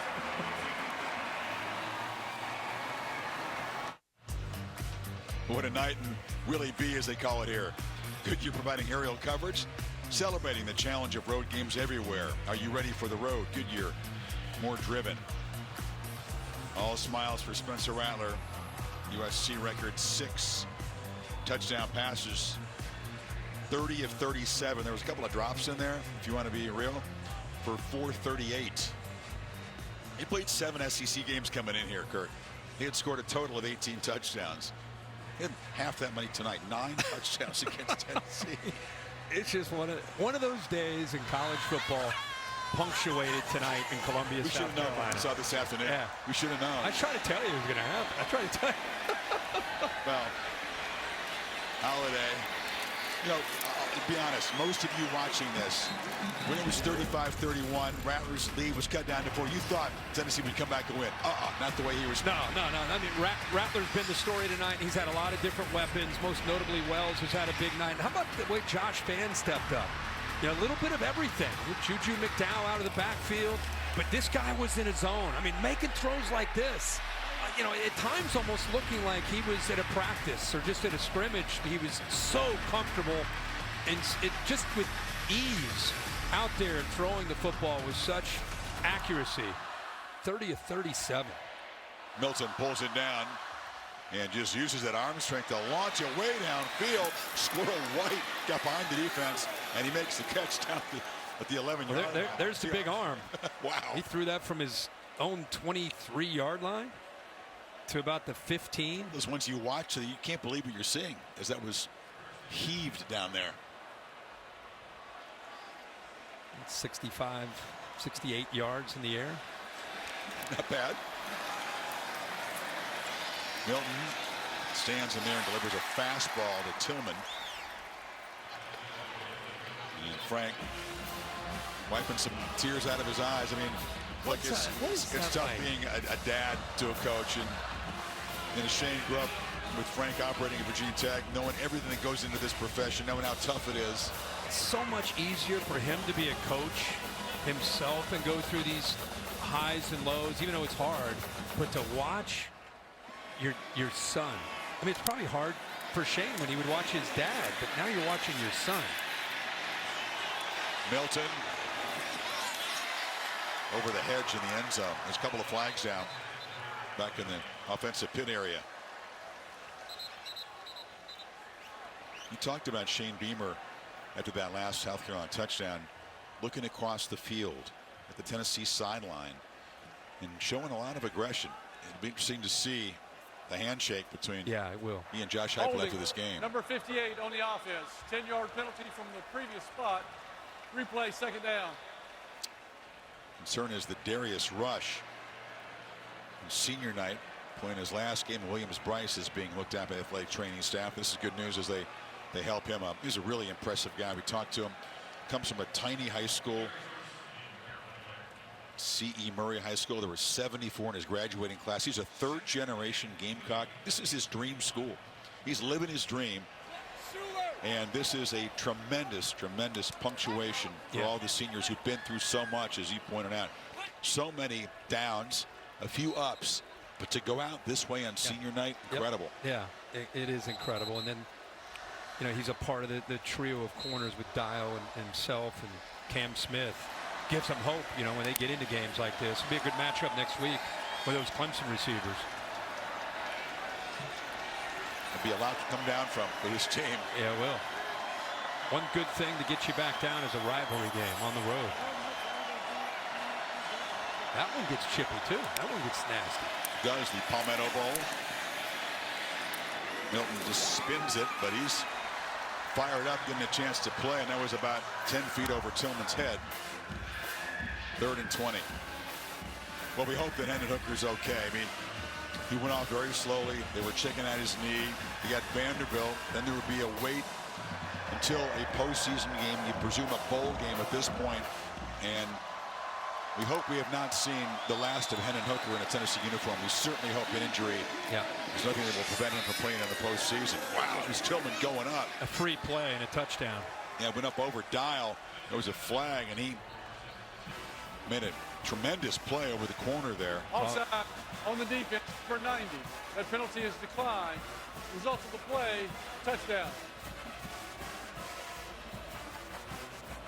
So Milton, chance to finally get in the game, make some plays. And Dial, I don't see Dial ever found that ball. You see the frustration there, and the leader of the defense, Cedric Tillman.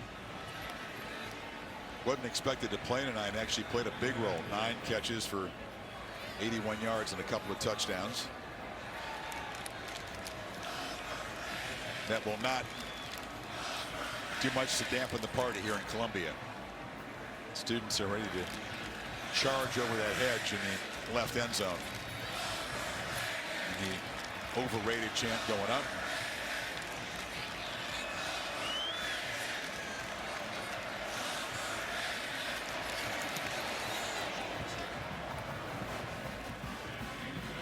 Back to the injury we talked about with Hendon Hooker, was kind of a non-contact injury, which is an awkward play. A lot of times guys will hurt their knee without any contact. Sort of in the open field, he kind of twisted it, got the cleat kind of caught up in the turf as he made the cut, and went down, fumbled the ball. There was a whistle, so it was not a scoop and score. But you could see the hug with Milton and a very slow, painful walk to the dressing room. He's a class guy. Class guy, magical year that he had in Tennessee this year. I mean, they have been one of these stories this year as a program, and what Josh Heupel's done in just his second year in Knoxville. Our sports injury analyst Marty Jaramillo joining us throughout the season. Marty, what did you see in that replay? What would the trainers and doctors be looking at for Hooker and trying to assess what happened in that play?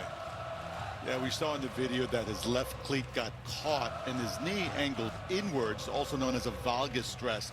So just based on the video, he's vulnerable for potential ligament injury. So that's what they're going to be looking for, just really testing all the various ligaments involved and begin to do further diagnostics, including MRIs, X-rays, etc.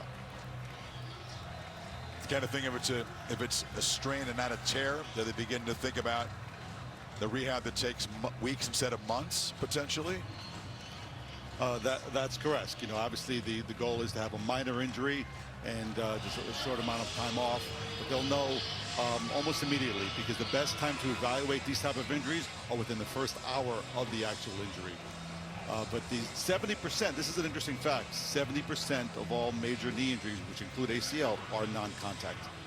We've seen that, unfortunately, so often in college football. Some of the top receivers in the sport, Jameson Williams, John Metzie, Remember Devontae Smith, these non-contact knee injuries kind of late in the season. It's absolutely.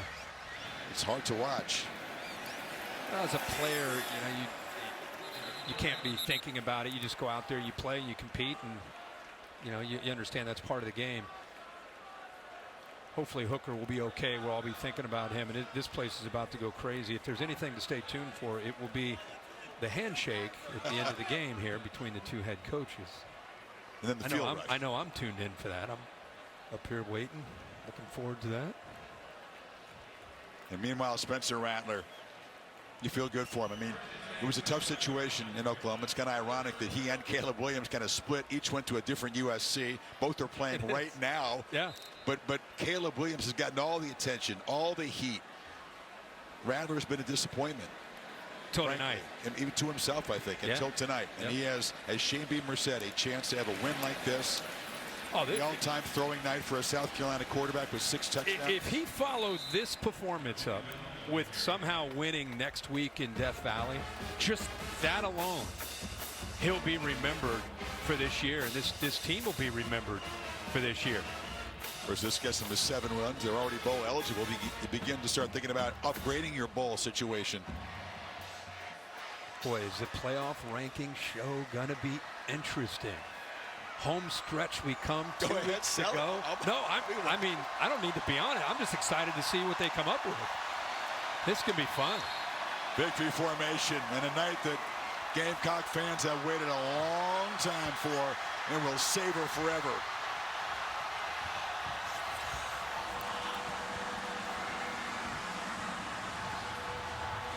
Haven't seen a handshake yet. It's going to be hard to execute that now. Party is on in Columbia.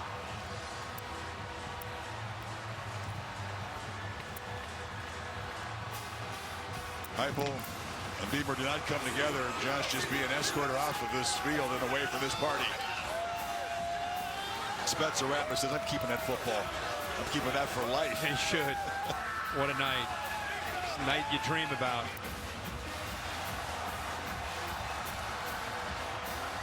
You dream about it, but you can never, ever have seen this coming. College football and its infinite beauty. You're embarrassed in Gainesville a week ago. You're triumphant a week later at home. Holly? Coach, you told your team this week that you didn't want last week to define the kind of team they were. How were they so resilient tonight in getting this upset? We got a resilient bunch. I love these kids. They work their butt off. And no matter what happens every Saturday, they come back to work every Sunday and have like a better week of practice than what they had the week before. I'm so happy for them, so happy for our seniors. I mean, I've been telling people we got a good football team, and we sure as hell showed it tonight. You guys had so many players out injured. How did your group show that creativity on offense to carry on? Spencer Rattler, all the guys showing up.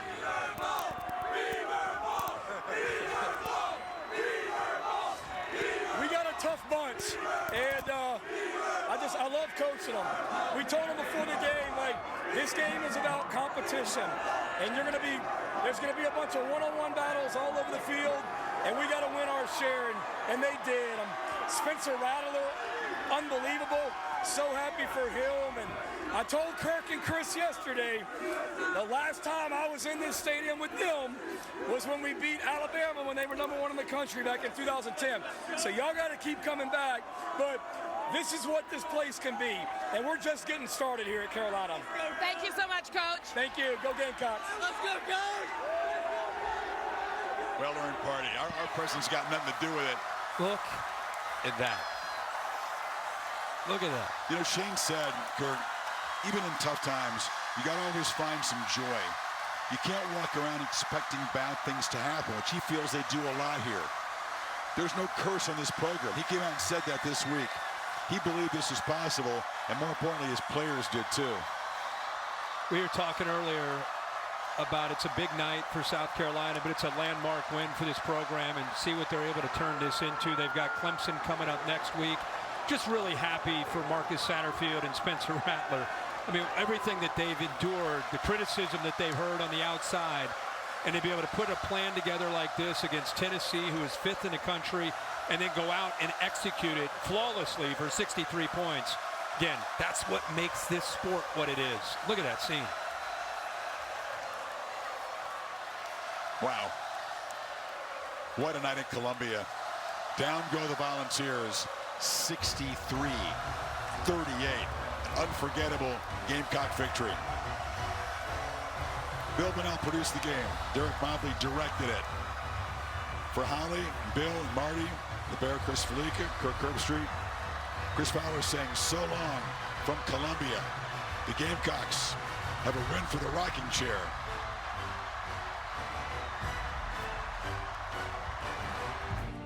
ESPN thanks you for watching this presentation of the Southeastern Conference.